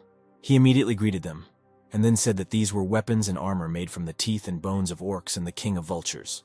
He began to talk in detail about what he had done. Everyone listened attentively to the story. Kate will use an incense burner to focus on defense, and Ella will receive a bronze figurine to heal wounded soldiers. The rest got weapons that they had to get used to instantly. The weapons seemed heavy and difficult to use. But in reality, everything turned out to be wrong. Jason simply had his old katana upgraded. Jason took Scott with him on the trip, and Lieutenant Colonel Albert also went with them. Scott could not believe that the neighboring city was so badly destroyed, to which the Lieutenant Colonel replied that if it had not been for the dragon, the city would have been saved. And Albert also said that they could not inflict even the slightest damage on it, using all their firepower. After Albert said dragon, our main character immediately remembered this monster. Suddenly, the military cargo stopped. The Lieutenant Colonel opened the window, asking why they made them stop, to which the fighters replied that they were fighting monsters right now, and that the exact number of monsters had not yet been established. There were shouts nearby that a new wave was coming again. While firing at them, The soldiers shouted that they should not let them pass. The soldiers did not stop firing, and there was a thick smell of gunpowder in the air. The monsters began to break through. The first row of fighters began to retreat when Jason appeared in front of them. He told everyone to step back and close their mouths. The monsters were still approaching, heading straight towards the fighters and our hero. Jason, when asked who he was, replied that they would definitely find out who he was. He threw the cartridge straight into the crowd of fleeing monsters. After some time, our fighters arrived. Entering the building, the fighters began to pronounce the name Jason. Everyone was shocked to see him, repeating his name. The senior officer stood silently, looking at the entrance. Jason walked into the building with a smile on his face. The lieutenant colonel was smoking a cigarette and looking into the distance. He was puzzled by something. Exhaling heavily, he took a deep drag on the cigarette and then threw it away. The commander and the major were sitting at the negotiating table. Jason glared at him, showing his displeasure. The commander, in turn, tried to understand what our hero would now demand. The rest of the fighters were also tense, because there was pressure in the air. Scott, standing next to the major, thought that everyone was so calm, and he was breaking into a sweat because of the atmosphere here. The commander began the conversation first, asking Jason if he had really come to ask for compensation for the damage, to which he replied that that was exactly the case, as well as a reward for a level 5 murder. The commander, in turn, said that they call themselves an independent organization, but are asking for a reward from the military. The commander also added that they came here to threaten, to which Jason answered him that if they want to accuse them of something, then let them accuse them. When suddenly the man shouted that he had had enough. Our heroes were surrounded by soldiers. They were aiming at them with machine guns. Some fighters remembered the strength of our protagonist, and were afraid of even the slightest movement from him. Jason exhaled as calmly as possible, after which he said that he did not threaten anyone, but only asked for payment. Suddenly a wind appeared right in the room, which began to pull everyone down, exerting incredible pressure. Jason released a small part of his powers. All the fighters stood trembling. They did not understand what was happening. Jason asked them if they really wanted blood to be shed. Everyone began to tremble even more because a tough aura was emanating from our hero. Suddenly the general said that his proposal was accepted. The colonel tried to dissuade the general, but he closed his mouth. Also, after some time, the general added that he had one condition. They had to take care of a green rank monster that was heading to the mountain area, to which Jason agreed, but also added that they had to give him 4 relics. When our heroes left, the colonel asked the general why he decided so, to which he looked at him with a contemptuous look and said that he was an idiot. He added that they could execute this guy, however, they should not risk their destruction. He also talked about how at the moment he has no choice but to pay. Going out on the street, he met Major Ricky, who greeted him. Jason, in turn, remained silent. Extending his hand, he told our hero that they had already met once, but then they did not manage to get to know each other properly. Suddenly, the master interrupted him, saying that they had seen him twice, and that he should not accidentally forget in Bucha. They went towards the bank. Scott wondered if these two were really going to fight. He thought that it would be better to go get the relics for now. Scratching his head, Ricky told Jason to finish him right there if he didn't like him. Jason asked him why he brought a level 5 monster to Bucha, to which he said, and that's all. He began to talk about a relic called a white jade cup. He said that this cup, after injecting mana into the relic, a drink is formed in it. When you drink it, an aura is created around you that attracts monsters. To which Jason replied that he was now beginning to understand. Driving home, Scott told Jason about what relics he took. They also started discussing the 6-headed snake. Jason also said that he would cooperate with anyone, in any case. Only his guild would benefit. After some time, Jason said in a rough voice that he would deal with the 4th level monster. Arriving at their destination, they saw many bodies of dead monsters. Having walked a little further, he noticed in the distance a creature with 3 green eyes glowing. A 3-headed creature appeared before him. It immediately rushed to attack, with the intention of killing our hero. He prepared to take the blow. The monster's screams were a terrifying scream of the 5th level. There was a noise that carried for several kilometers around. Lieutenant Colonel Albert watched over all this. The fighters were also nearby, and there was tension in the air. One of the fighters, who was holding a camera in his hands, said that he expected a lot from a monster of the blue level, but not that the battle would be one way. Suddenly, the lieutenant colonel gave the order that it was all over. They were returning.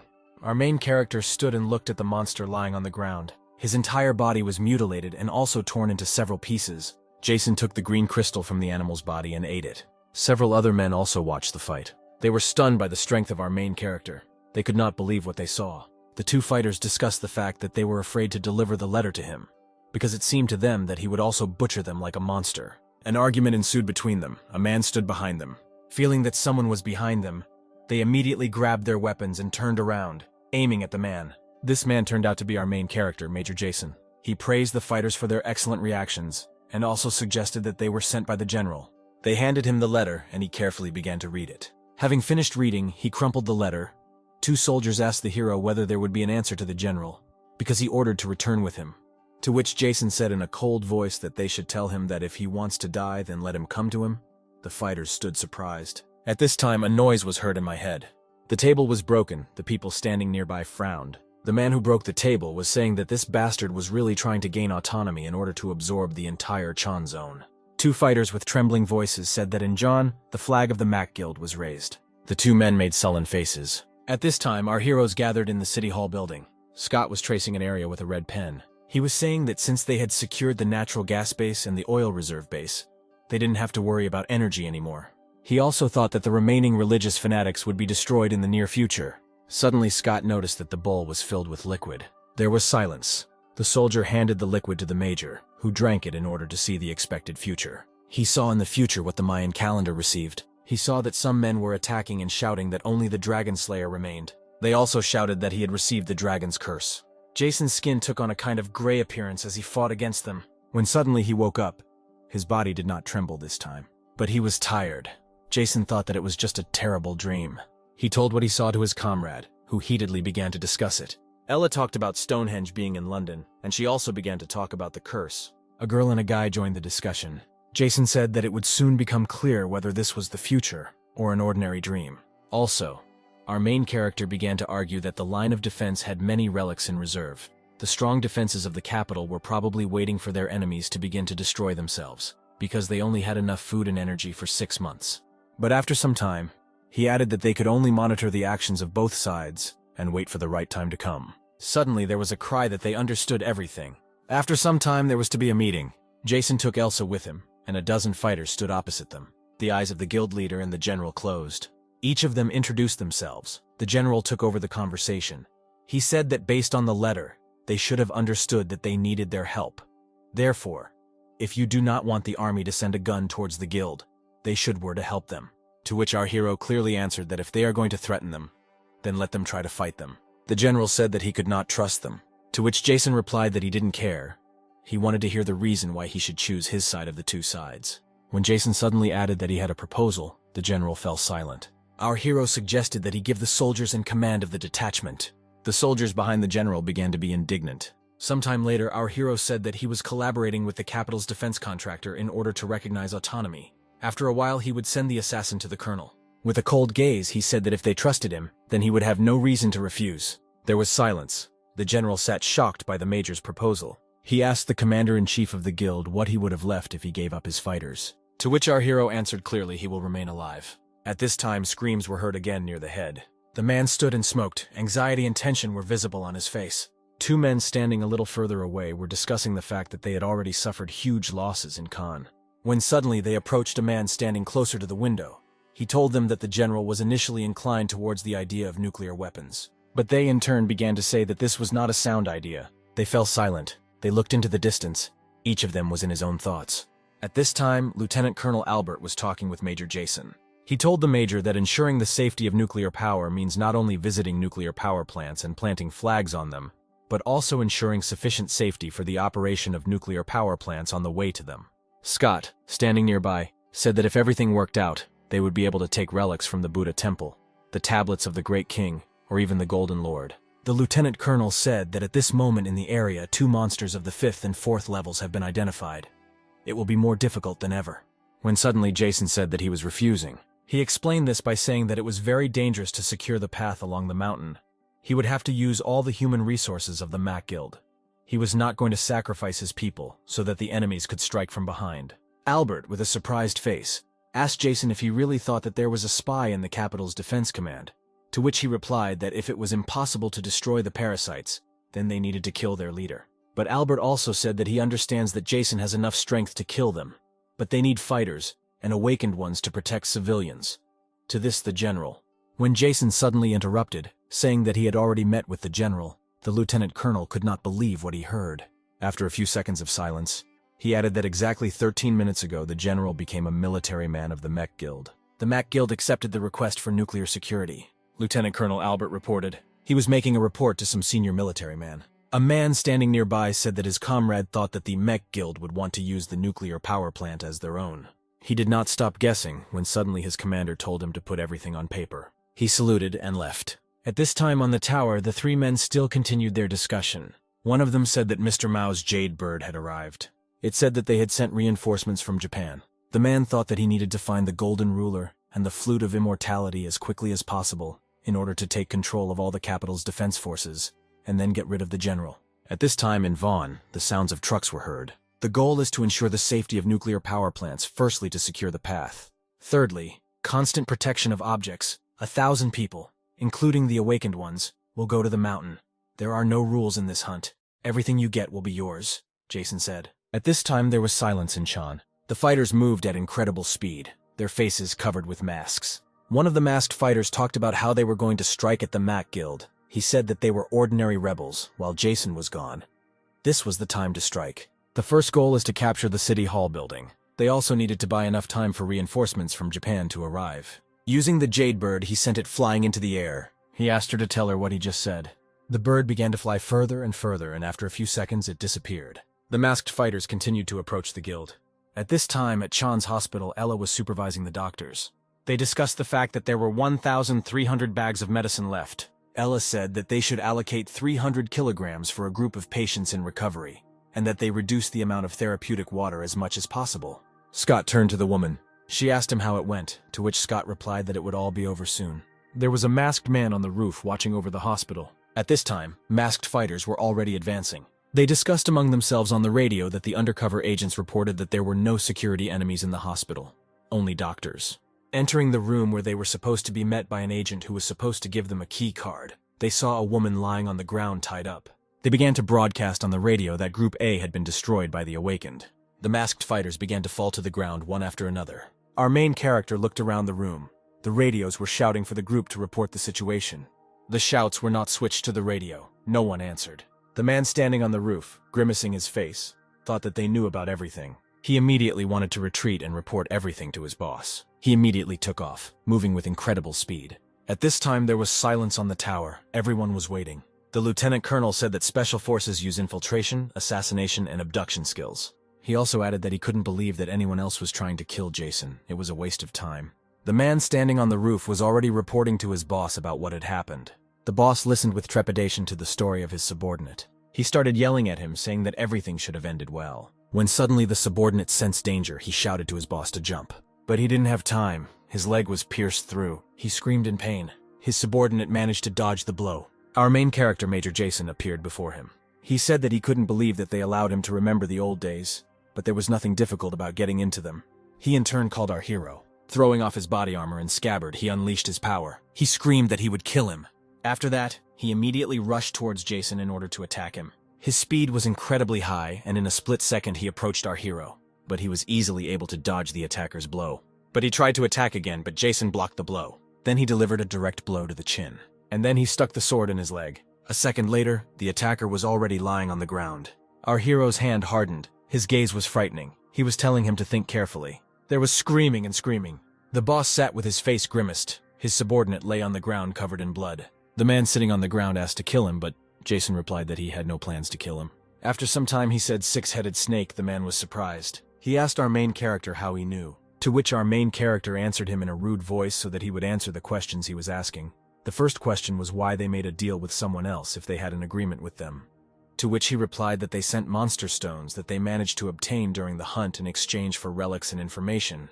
He was tasked with finding the royal artifact. He spoke about the flute of immortality and the golden ruler. Jason thought about it. He thought about the actions of the six-headed snake, as well as the artifacts. When suddenly some hands took the boss by the shoulders. He got very scared, screamed. Jason turned around. A grenade was flying at him at high speed. Our main character managed to react, raising the barrier in order to protect himself from the explosion. Masked fighters appeared and threw shurikens towards our hero, but Jason immediately began to use his power. The masked fighters began to fall to the ground one after another. When suddenly they began to retreat, it seemed that they were only distracting the attention of our hero. Jason realized this and immediately turned back. He saw the chief lying on the ground, his body covered in blood.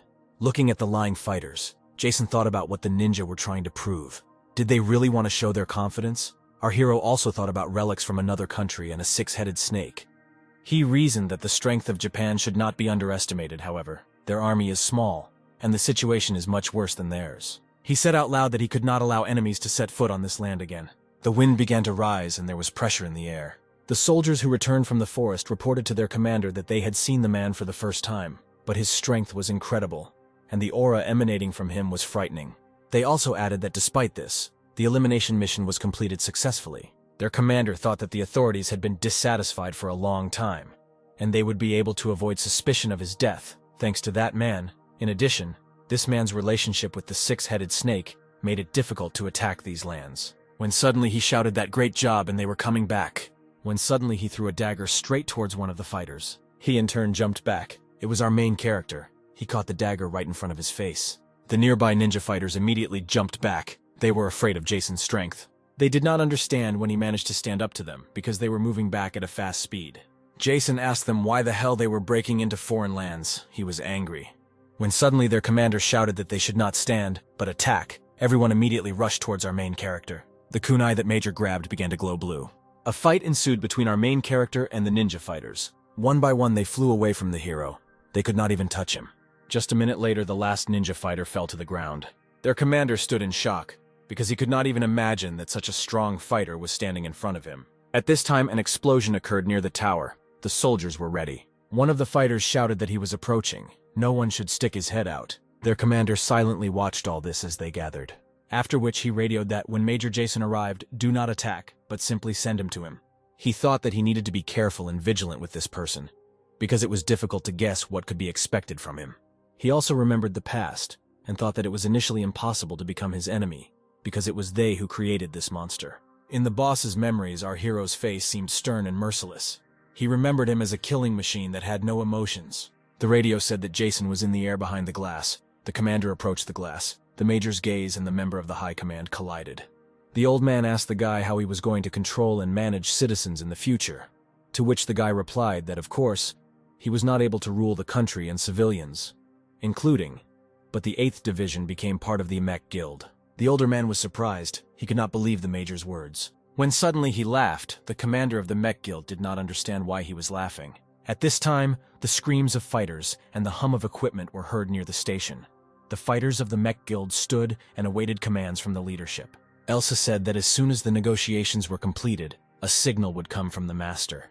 On Goethe Street, soldiers in camouflage uniforms were also preparing for battle. One of the fighters said that he was very nervous. They had planned this event so many times, but until now they had not been able to implement it. A loud sound of engines began to be heard. It was the sound of tank engines. At this time in Tokyo, it was a clear day. In Edo province, some screams were heard from the castle. There were flames burning inside the castle, which were expanding and expanding with every second. 4 men stood in old samurai garb. When he suddenly shouted that Mr. Musashi had arrived, everyone knelt down. Some girl stood and looked straight into Musashi's face. The gentleman asked her where the fighters were because they were supposed to return, but they still had not returned. One of the fighters said that the boss is very strong, he must return. Smiling and looking around, he said that it was time to leave. The tower stood in the darkness, glowing red. The fighters kept coming and coming. The equipment became more and more every few minutes. Along with the roar of the engines, people's screams began to be heard. They were scared. They didn't understand what was happening, why there were so many soldiers here. Were there really monsters nearby, they thought. The child began to cry. One of the men began to shout at the woman to shut up the child. The soldiers who were traveling inside the truck were suppressed. The military knew that in the worst-case scenario, there would be many casualties. The men in white shirts walked in handcuffs. They were arrested for attempting to rebel. In front of them stood Lieutenant Colonel Albert, who held his head high, showing his superiority. The man with glasses, seeing the lieutenant colonel, called him a traitor, but Albert was not taken aback. He answered that he was the traitor, because he sold the country for his own good. After that, he shouted to the fighters to take him away, and he also authorized the use of force if he tried to throw something out. At this time, near the station, Blade cried out about the master's call. Jason returned to his comrades after negotiations. They surrounded him, starting to find out what was happening there. After some time, the lieutenant colonel stood on the roof, smoking thoughtfully. Behind him stood 2 sergeants who were looking after Jason. He thought that the chief and major had died. The remaining colonels and subordinates would be punished. The situation is changing quickly, and the Mat clan is destroying everything in its path. Subansa and the 8th Division became members of the Mech Guild, causing a reorganization to occur. Roads were cleared for the smooth transportation of food and ammunition. The Awakened destroyed monsters in the surrounding area and suppressed individual groups. The Major hunted monsters of the 3rd level and above. However, only a few days have passed. The changes are just beginning. The entire command gathered around the map. They said that there were well-guarded strongholds nearby. Scott added that in Chan there is a temple in which the relic of the great Tibetan Nan is kept. But even the approximate number of monsters located there is unknown. This artifact is comparable to the power of a silver cross or pure rain. Elsa said that it was in that area that the second operational command was located, and apparently it would be easy for them to defend themselves from attack due to the characteristics of the territory. Jason, interrupting her, said that the second operational command does not have armored and artillery units among its subordinates. He thinks that in this case the support of the chief would not hurt them, and he could be recruited. Albert said, "The six-headed snake is going to collect the most powerful artifacts to ensure the safety of the fortress. Those who can get the artifacts first will have an advantage in the battle for monster stones, which is the most important currency of dominance in this era." Jason said that in addition, the information received suggests that Japanese forces are planning to enter our lands, using them as a stepping stone to dominance. He also suggested that they already know about the death of the chief. The general also began to talk about this topic. Elsa asked Jason if he was serious about crossing the mountain, to which he replied that it would not be easy at all. In addition, they could suffer huge losses. They needed to get there very quietly and do a cleanup. Sweat ran down the general's face and he asked if he was going to go alone, to which Jason replied that he was thinking correctly. At this time, shots were heard in Daegu, surrounded by mountains. The streets of the city were empty. Some girl ran quickly. Her gaze was a little frightened, and sweat was running down her face. She was chased by several armed soldiers who shouted that she would not run far. They shouted at her to give up, but she shouted at them to ride as far as possible. The girl hid behind a concrete wall, after which she began to aim at the fighters who were chasing her. She began firing at them, and the servicemen immediately began to retreat to cover. After which they opened fire on the girl, who in turn covered herself with a wall. After the fire stopped, the fighters went towards the stairs in order to climb up to it. Suddenly, one of the fleeing fighters fell to the ground. The rest began to fall behind him. Someone fired at them. They shouted for the surviving fighters to retreat and hide. Suddenly, a grenade flew towards them. There was a powerful explosion. Two men ran up to the girls, asking her if she was safe. She started shouting at them, because it was dangerous here, and they in turn said that they could not leave her. After a small argument, they went to the exit of the building. The girl was worried about her comrades. Sweat was running down her face. They retreated carefully, looking around to make sure there was no tail behind them. One of their comrades urged them on because someone was waiting for them. Suddenly, the man standing behind him screamed for him to step back, but it was too late. The ninja fighter attacked him. The fighters appeared in front of them. The commander of the masked fighters ordered them to kill them quickly, but then our main character appeared. His gaze was stern as usual, and his aura was frightening. The man with glasses angrily hit the table. He shouted about why no one had appeared yet. Because they should have already caught that girl at that time, his subordinate consoled him. Listening to the words of his subordinate, he thought that it was true that in extreme cases, the Japanese would intercept it. Jason looked around as if trying to find someone. The men and the girl stood scared. They did not understand who was standing in front of them and what they wanted from them. The ninjas began to surround them. At this time, the men raised their machine guns and then began to fire. But they did not wait. They attacked in response. One of the men already thought that his life was over, because there were no options to evade. Suddenly, in the blink of an eye, it was thrown back. The blow was powerful. The crunching of bones was heard. The man standing nearby also did not have time to dodge the blow from the katana. But then our main character appeared again, who managed to protect him. The rest of the ninja fighters immediately attacked him, shouting that Jason needed to be killed as quickly as possible. But the major had already released his power. Using it, he threw the attackers back. A loud crash of bones was heard. Moans were heard. People fell from the sky. At this time, our hero walked past them. Their commander approached quickly in order to attack unnoticed. A smile was visible on his face, but Jason hit him on the leg as clumsily as possible, thereby tripping him up. He didn't even understand how he ended up in the air. But he quickly regrouped. He tried to attack the master, but he hit him in the face. Jason seemed to touch him lightly, but the fall broke the ground. Looking at the standing men and girl, he asked them if they had taken control of this area. If so, then he would ask them some questions. They stood stunned by what they saw. They could not believe their eyes. The girl recalled how not so long ago she was singing professionally. Thanks to the fact that she often appeared on screens, she managed to gain enormous popularity. However, when she returned home from work, the whole world turned upside down, a reality that was worse than in the movies. She didn't even immediately realize that this was the real world, because when she was driving home from work and saw the monsters, she thought that they were making a movie. At that moment, she realized that she needed to get to Seoul. In this case, she would not have to see any monsters or the antics of crazy idiots. For some reason, that was when Getu was clear of monsters. Therefore, all the surviving people moved there. They had hoped that they could unite all their strength and overcome this hell. Therefore, they followed the second operations command located there. In addition, she always gathered and calmed people down. Using the fact that she was a celebrity, they sincerely believed her, which brought considerable benefits.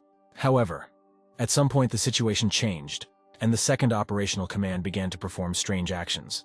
They began to send people to the lair of monsters, where they forced civilians to work. She could not understand anything why tens of thousands of people with curved shovels and lanterns should risk their lives to try to desecrate royal tombs and graves. She later learned about the real reason that they needed to get from those very tombs. However, this has no longer mattered. Since then, only two categories of people remained in Getu. Those who had already been taken away, and those who did not want this. The last leader of the rebels was Joe, and she sincerely believed him. So she became a member of the resistance. The girl told her story while in some warehouse building. At the very end, she added that their leader was taken by these scum. Our hero asked them what they were going to do next, to which the girl firmly answered that they were going to save the leader. Immediately, the guy asked them if they had any plan. She also told how their leader was captured. Jason told them that if the military could extract information from their leader, they would be in for a trap. Turning around and leaving, Jason said that he would save their leader. They stood in bewilderment because why would he save him? At this time, there was silence near Daegu City Hall and night was falling. Some groans were heard in the basement of the building. A beaten man sat on a chair. His clothes were covered in blood. His entire body was mutilated, and there were nails sticking out of his arms and legs. The mouth was tied with a rope. There was not even a living place on the face. The door opened in the room and two men entered. They were Japanese. One of them was in military uniform, and the other was in samurai armor. They removed the rope from his mouth. The man, in turn, immediately asked why they came again, because they would not break him. The Japanese man in military uniform said that if he accepted their offer, they would help them. The tied-up man, smiling, began to say that this was an excellent offer, but he just needed to get rid of the major of the second operational command, because now he needed to not only improve the weather, but also increase his salary. When suddenly his face changed and he added that stop playing at being a soldier. The country is rotting because of you. The man in military uniform replied that he was still alive because they won it. After which, smiling, he said that the ninjas would catch the girl. The man got angry, calling the man opposite him names. When shots suddenly began to be heard, a man with glasses shouted that he needed to leave. The tied-up man wondered if it was really them. At this time, the military fired at the attacker. The attacker was our main character, Major Jason, who raised a barrier around himself to protect himself from shots. The military stood in shock. They could not understand who was standing in front of them and where he got such power from. Suddenly, 3 military men ran up with an RPG. Jason raised the barrier around him again. There was a powerful explosion and the walls broke. The soldiers lay on the ground. Jason slowly moved forward. There was a crash and Jason broke down the door. Walking further, he found the commander. He appeared right in front of him. Jason thought that the situation was not so dangerous. The man sitting on the chair asked our main character who he was. The girl standing on the street was thinking about how everything was happening there. Suddenly 2 men appeared, one of them holding the other by the neck. The girl shouted to her comrades not to shoot. The girl asked who he was. Jason stood silently, looking at them. After some time, he answered that his name is Jason. He is the leader of the Mac Guild, which owns several territories and regions. He asked them why they were fighting with them.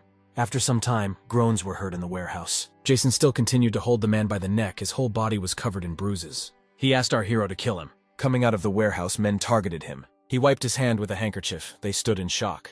The girl asked if he knew some man. Sometime later, they were driving in a car, discussing their leader. As I drove through the city, they saw the devastation. There was a lot of broken military equipment lying around. The military fighters ran away at the sight of Jason, calling him a monster. With the help of his strength, he cleared the road, throwing away cars and tanks. No one was even going to fight him. Everyone immediately ran away at the sight of him. Turning to his new comrades, he said that they could not go further. They either stayed here or moved back. Jason asked the man in front of him his name, to which he began to ask why he did not answer who he was. The major continued to remain silent, looking at him with a cold gaze, when suddenly he felt danger from behind. Quickly taking out his blade, he repelled the attack. The man behind the master asked him what was happening here. The samurai stood right in front of our hero, holding a katana. The man began to say that this samurai was very strong and that he should be careful with him. The samurai said that he thought Jason was a worthy opponent. He thought that it seemed to him that his skills were not so strong, but he could not judge him based on this alone. Someone like him might have the ability to improve skills. The samurai shouted that his name was Kojima. No matter what he did, the sword was with him all his life. Jason, in turn, did not introduce himself in response. The enemy rushed towards the master. saying that he would no longer need the name because he would die now. He thought that he had the 4th level in Kendo, but regardless of rank, he had few opponents. When the world changed, he withered away from boredom. Before he had fun because he could swing the sword as much as he wanted. However, monsters were never able to satisfy his sense of power. Sometimes he had to deal with others like him, but they were no different from monsters. The power and artifacts he received were not used properly. Since then, a lot of time has passed. The samurai still thought the same. The blades of our heroes touched. A moment later, Samui was on his knee. He couldn't get up, he didn't have enough strength, he didn't understand what was happening. The ground shook and broke right under him. The pressure in the air made the bound man tremble. Jason stood as lightly as possible and held the sword, showing his superiority. He asked him if this was all he wanted to show him when suddenly he screamed. He somehow managed to escape and jumped on our main character. But the master's movements were much faster. His sword ended up under the attacker's katana. His hands were cut off and the ground was covered in blood. Our heroes were standing near the map when suddenly a letter arrived. It said that the temple was destroyed, and the reason for this was Japan. Carefully monitor the movements of the monsters in P's, and withdraw the troops waiting nearby. It is also necessary to lead the monsters through Joe. They told the lieutenant colonel about this. He said that there was nothing strange in their actions, but damaging the collection of Tibetan writings was stupid. Scott pointed his finger at the map, saying that the evidence was that a large number of high-class monsters began to move around the temple and entered the security zone, the radius of which was 40 kilometers. Elsa said that they cannot watch from the sidelines. They need to do something. Our main character stood on the roof. Behind him stood a girl with a stroller in which a man was sitting. They were all silent, looking at our main character. The man sitting in the chair thought that this man was able to destroy the mayor's office of the city of Getu. But this does not mean that the second operational command was destroyed. The mayor's office was one of the many headquarters. He must somehow make a deal with him. Suddenly he said that he was a little rude at the first meeting. He asked for forgiveness from our hero, and also thanked him for the medicines that he gave him. When suddenly Jason spoke up, asking him if he knew about the temple writings. The man shouted that it was impossible for the writings to be destroyed. The master said that this was his mistake. The information he received after interrogation indicated that Japan had long known about the existence of these relics. He thinks that they realized that it would be impossible to transport them, therefore just destroyed. The man was shocked by the words of our hero. He lowered his head and felt sad. Jason said that this is not such a problem. Now they are between monsters of the 5th levels. Very soon they will reach these lands, to which the man was even more dumbfounded, because they are finished. He talked about how more than 6,000 people and 400 awakened people died at the hands of the green level. He began to pull out the catheter, saying that something needed to be done because everyone would die. Jason came closer to him and said that they had a lot of things to do in the future. So first of all, he needed to take care of his health. Then he added that he should not worry because he would deal with this monster.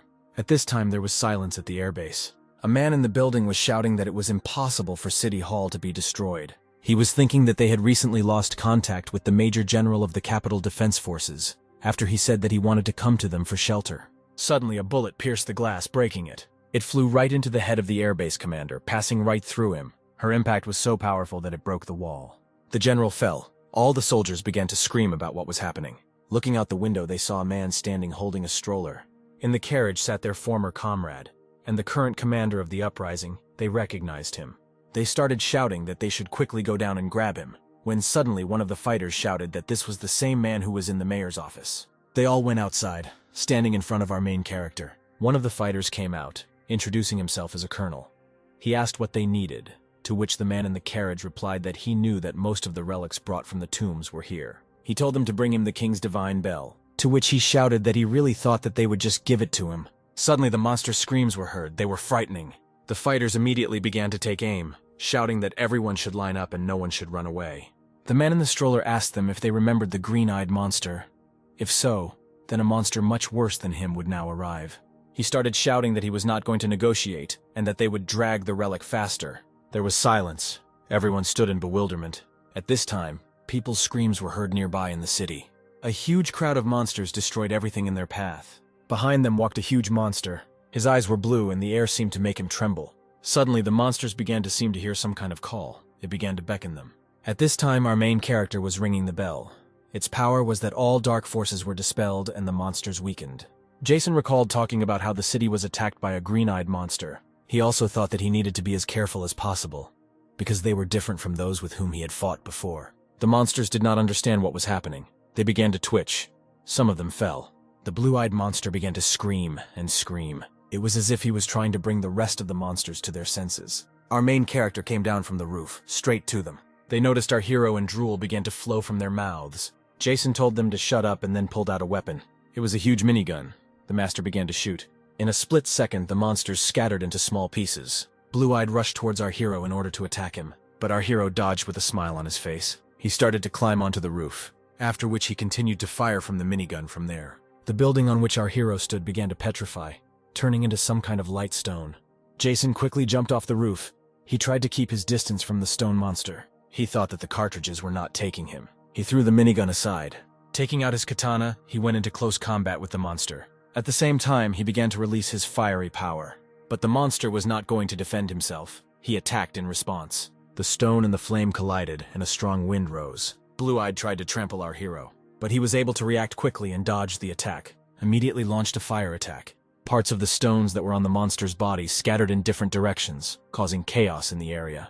At this time, Amir was sitting on the roof. He and his comrades watched the battle. They were shocked. The girl standing behind recalled her conversation with Jason. Standing in the weapons warehouse, they asked him if he was going to form a team. Jason replied that he was not going to form a team. He told the girl that he was not sure that he would be able to use it. There was a roar and dust rose. The monster did not stop attacking our hero, but he successfully dodged all attacks. Getting close to the monster, Jason tried to attack it, but he began to frighten some energy from his mouth.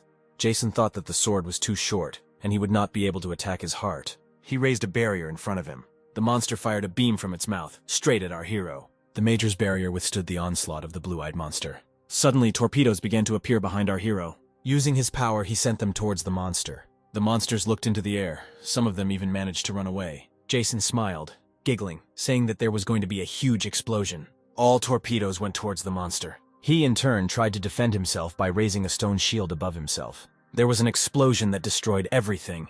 Jason began to take out artifacts. Some of them he had already used, some were new to him. Having put everything on himself, he released the power from them. Animals and riders appeared. They were ready for battle.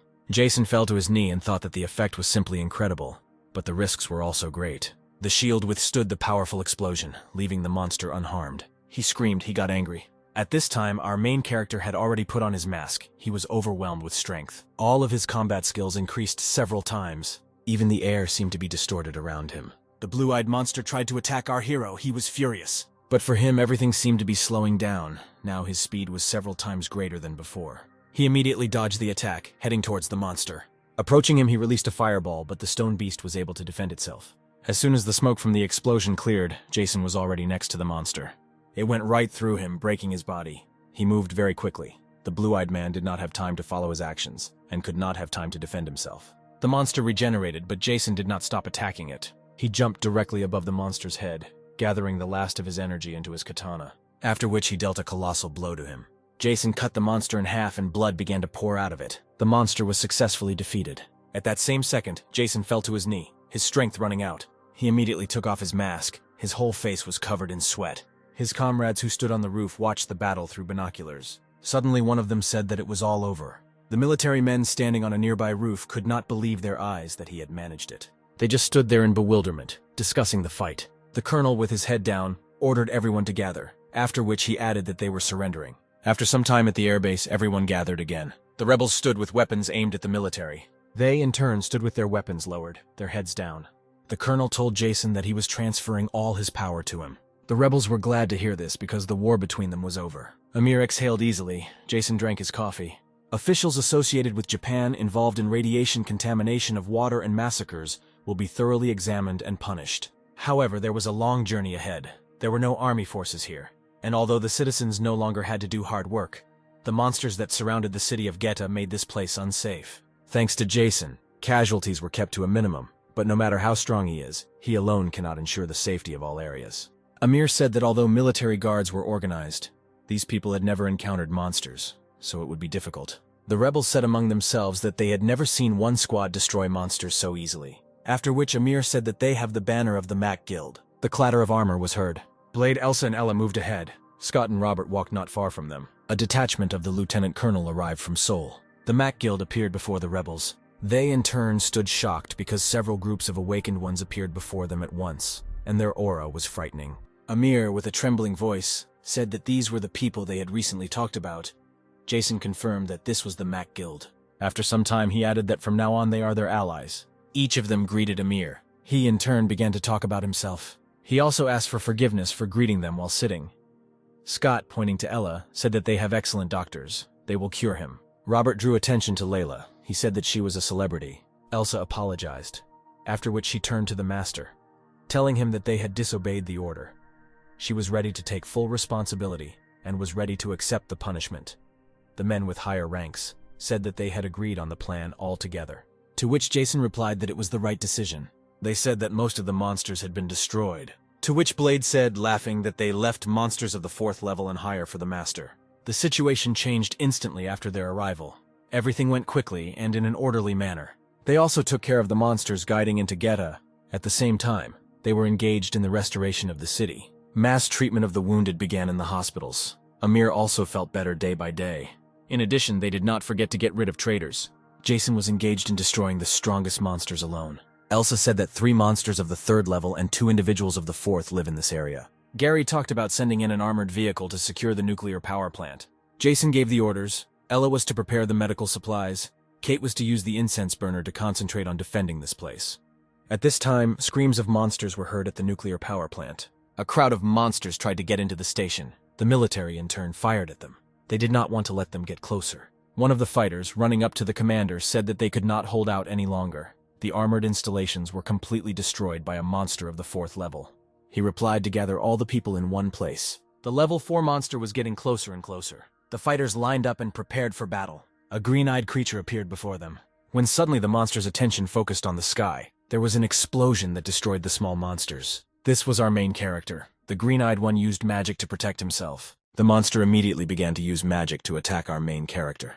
A wall of water rose and some colas began to appear. The major swung his sword, sending an aura towards the ice shield. The shield was broken. Small fragments from the shield were sent towards the monster, after which Jason dealt a crushing blow to the monster. A strong wind arose from the speed of our hero. The soldiers watching the battle could not believe their eyes. After they dealt with this situation, they went to Seoul. They would finally be able to get out into the outside world after living in hell for 6 months, along with their relics, such as the King's Divine Bell, and also 2 powerful katanas. It seems that the curse was not lifted. Could it be that he could not find a way? This room. It seems that this is the information that he left for himself. Apparently, everything that is here is very valuable. If he tried to remember everything that is in this room, he would have to fall into a state close to death more than once. At this time, painful cries of creatures were heard in the cities. The guild fighters fired at them, but they were able to break through a little further. 2nd-level monsters were able to defeat ordinary fighters. They, in turn, began to retreat so that their ranks would not decrease further. Elsa also participated in the battle. Using her strength, she delivered crushing blows, charging bullets with her energy. Blade fought with her on the team, also attacking the creatures. His blows were much more useful than Elsa's. The battle was over. Elsa reported on the radio that they had successfully completed it. Ava and Robert joined them, also saying that they had cleared the mountain from the other side. From the east, Julie also reported that they were clear. Gary, hearing reports that it was now their turn, gave the order for everyone to get ready. In front of them stood huge KN 179 155mm cannons. Huge explosions began to sound, sending smoke into the air. The soldiers guarded the bell by beating it. The cannons were fired to clear the rest of the area. After some time, the explosion stopped and there was silence. The command stood and watched everything with binoculars. They discussed how this is an incredible power. They have melted the bronze swords and will use them as projectiles. One of them said that he was given the order to form a machine gun unit. Gary started talking about how the orders are absolute. Suddenly, the world collapsed and a large number of people died without knowing the reason for what happened. After the army that was supposed to protect the people began to slowly lose their humanity, after the disaster, all the suffering fell on the survivors. Of course, they resisted the monsters in order to survive. But it took a lot of effort to get them at least some information. But the acquired knowledge could not change the situation. Firstly, monsters are incredibly powerful creatures. For example, if a squadron of troops can destroy a monster of the 2nd level, then even after regrouping, it will not be able to defeat a monster of the 4th level or higher. Weapons, strategy, tactics, alliances, all these elements have always placed man at the top of the food chain.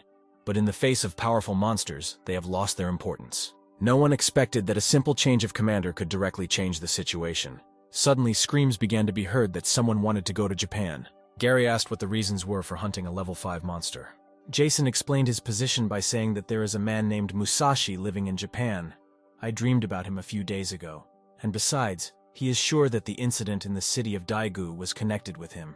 He also said that the six-headed snake is now in China, but in any case it may end up here. Before Jason left, he wanted to get rid of strong monsters. Jason also wanted to deal with the level 6 monster in order to ensure the safety of his comrades. They needed to show their true strength so that others would begin to fear them. Our heroes fought a blue-level monster. As soon as they discovered him, they immediately began firing at him. They also struck the bell to weaken it. The monster began to get angry, because some unknown forces began to take away his power. A man was approaching him.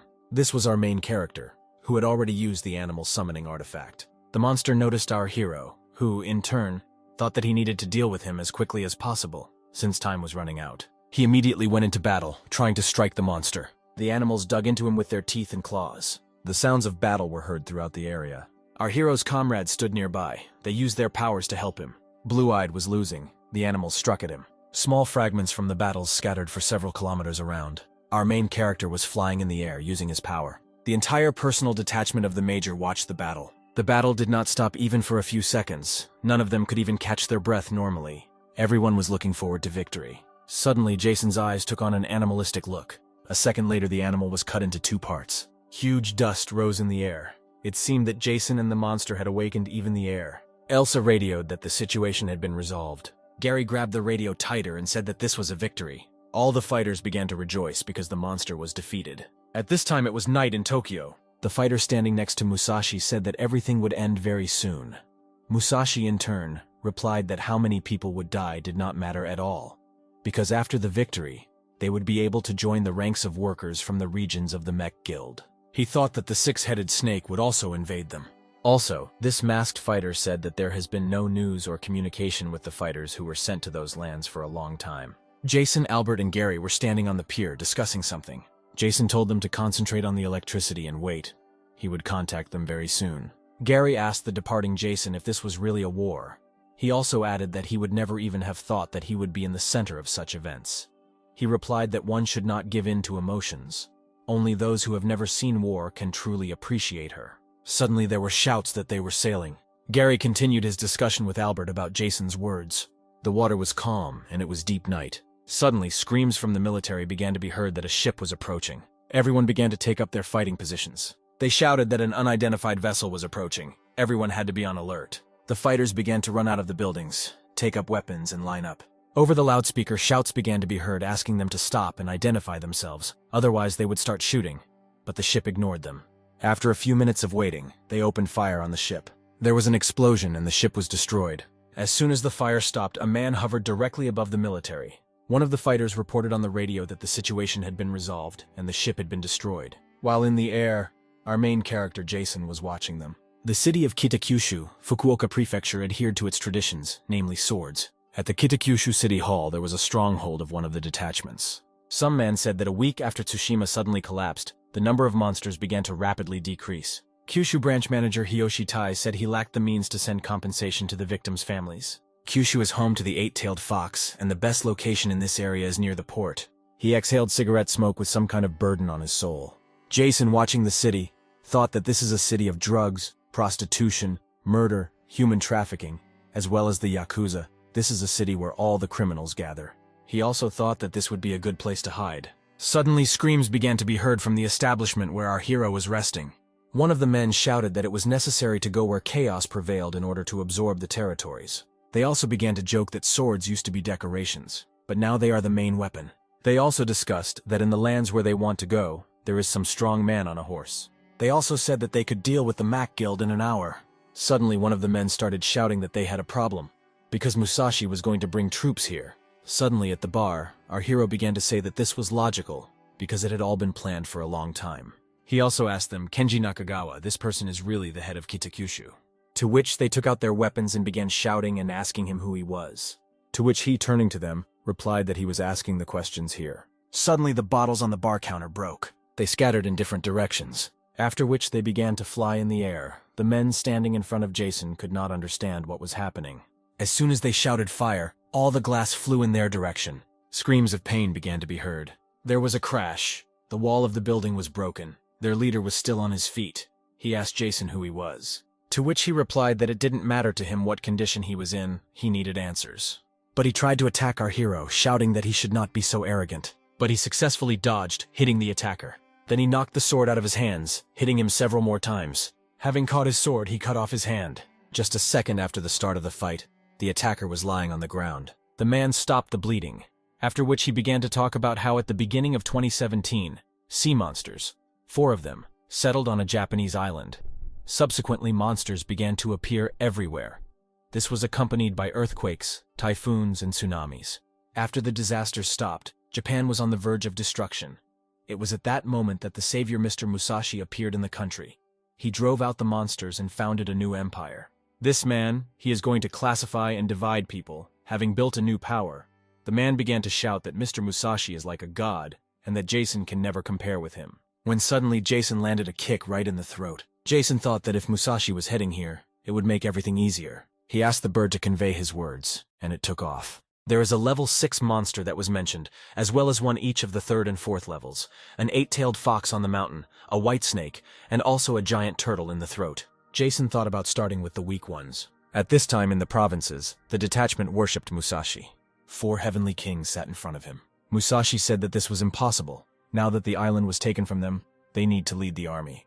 They also said that they would need to get through the 8-tailed fox in order to get to the port. Musashi began to shout displeasedly that China had already been able to reach their lands. Everyone listened carefully to Musashi's words. His last words were that we couldn't wait any longer. It was necessary to organize a hunt for monsters. He gave the order for everyone to prepare for battle. Jason's first specimen was a snake. Its size was amazing. It made snake-like sounds, but the pressure in the air was frightening.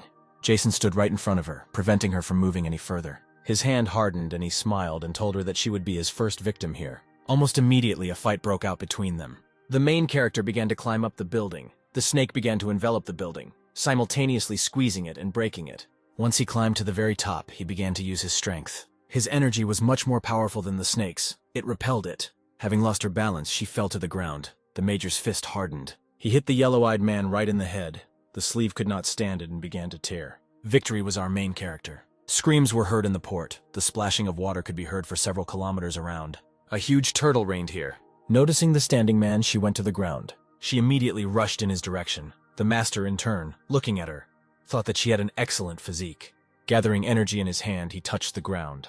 Ice began to appear. A huge ice wall rose right in front of the running turtle. By hitting it directly with her head, she was able to break it. One of her heads was badly damaged. The other tried to eat our hero, but he managed to jump away. She broke everything in her path. Dust rose. Flying in the air, the head of the Mac Guild thought that the thickness of the wall was 10 meters, and the strength was over the 8th level, but he was able to break it. Smiling, he thought that this was only the 5th level. Starting to gather strength, he began to approach the turtle with incredible speed. Just a second later, he was already near her. She didn't have time to react or defend herself. Jason struck with colossal force, slicing the turtle. Victory was again our main character. As a result, our main character has already received a white snake crystal and a giant turtle crystal. At this time, people were screaming on the island of Tsushima.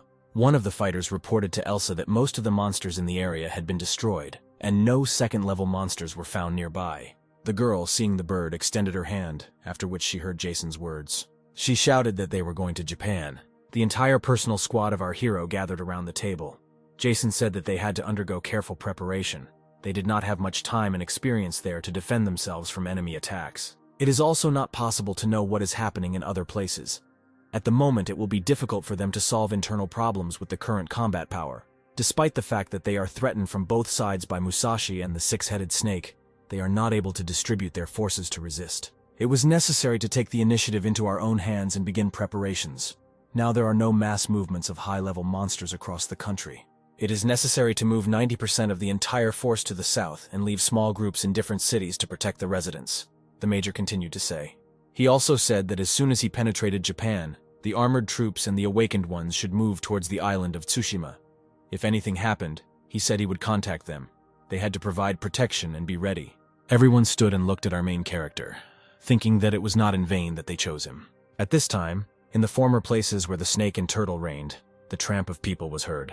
A huge number of fighters were in a hurry somewhere. As they ran closer, they saw a dead white snake. Taya's face was covered in sweat. He couldn't believe his eyes. Walking towards the port, they saw a dead turtle. Everyone stood in shock, because who could defeat such powerful creatures? It scared them. By evening, they all returned to the City Hall building. No one could believe what they saw. The soldiers who remained guarding the building were also shocked by the stories of their comrades. They began to talk among themselves about how good it was, but others were not happy, and arguments began to arise between us. The security of the building was improved. Everyone was wondering what was going on here. The manager stood and puzzled over the disappearance of the monsters, because who could kill them? When suddenly Jason appeared on the chair in front of him, the manager, in turn, did not even notice it right away. As soon as he noticed him, he quickly attacked our hero. The sword moved with incredible speed, bringing it closer to our hero's neck.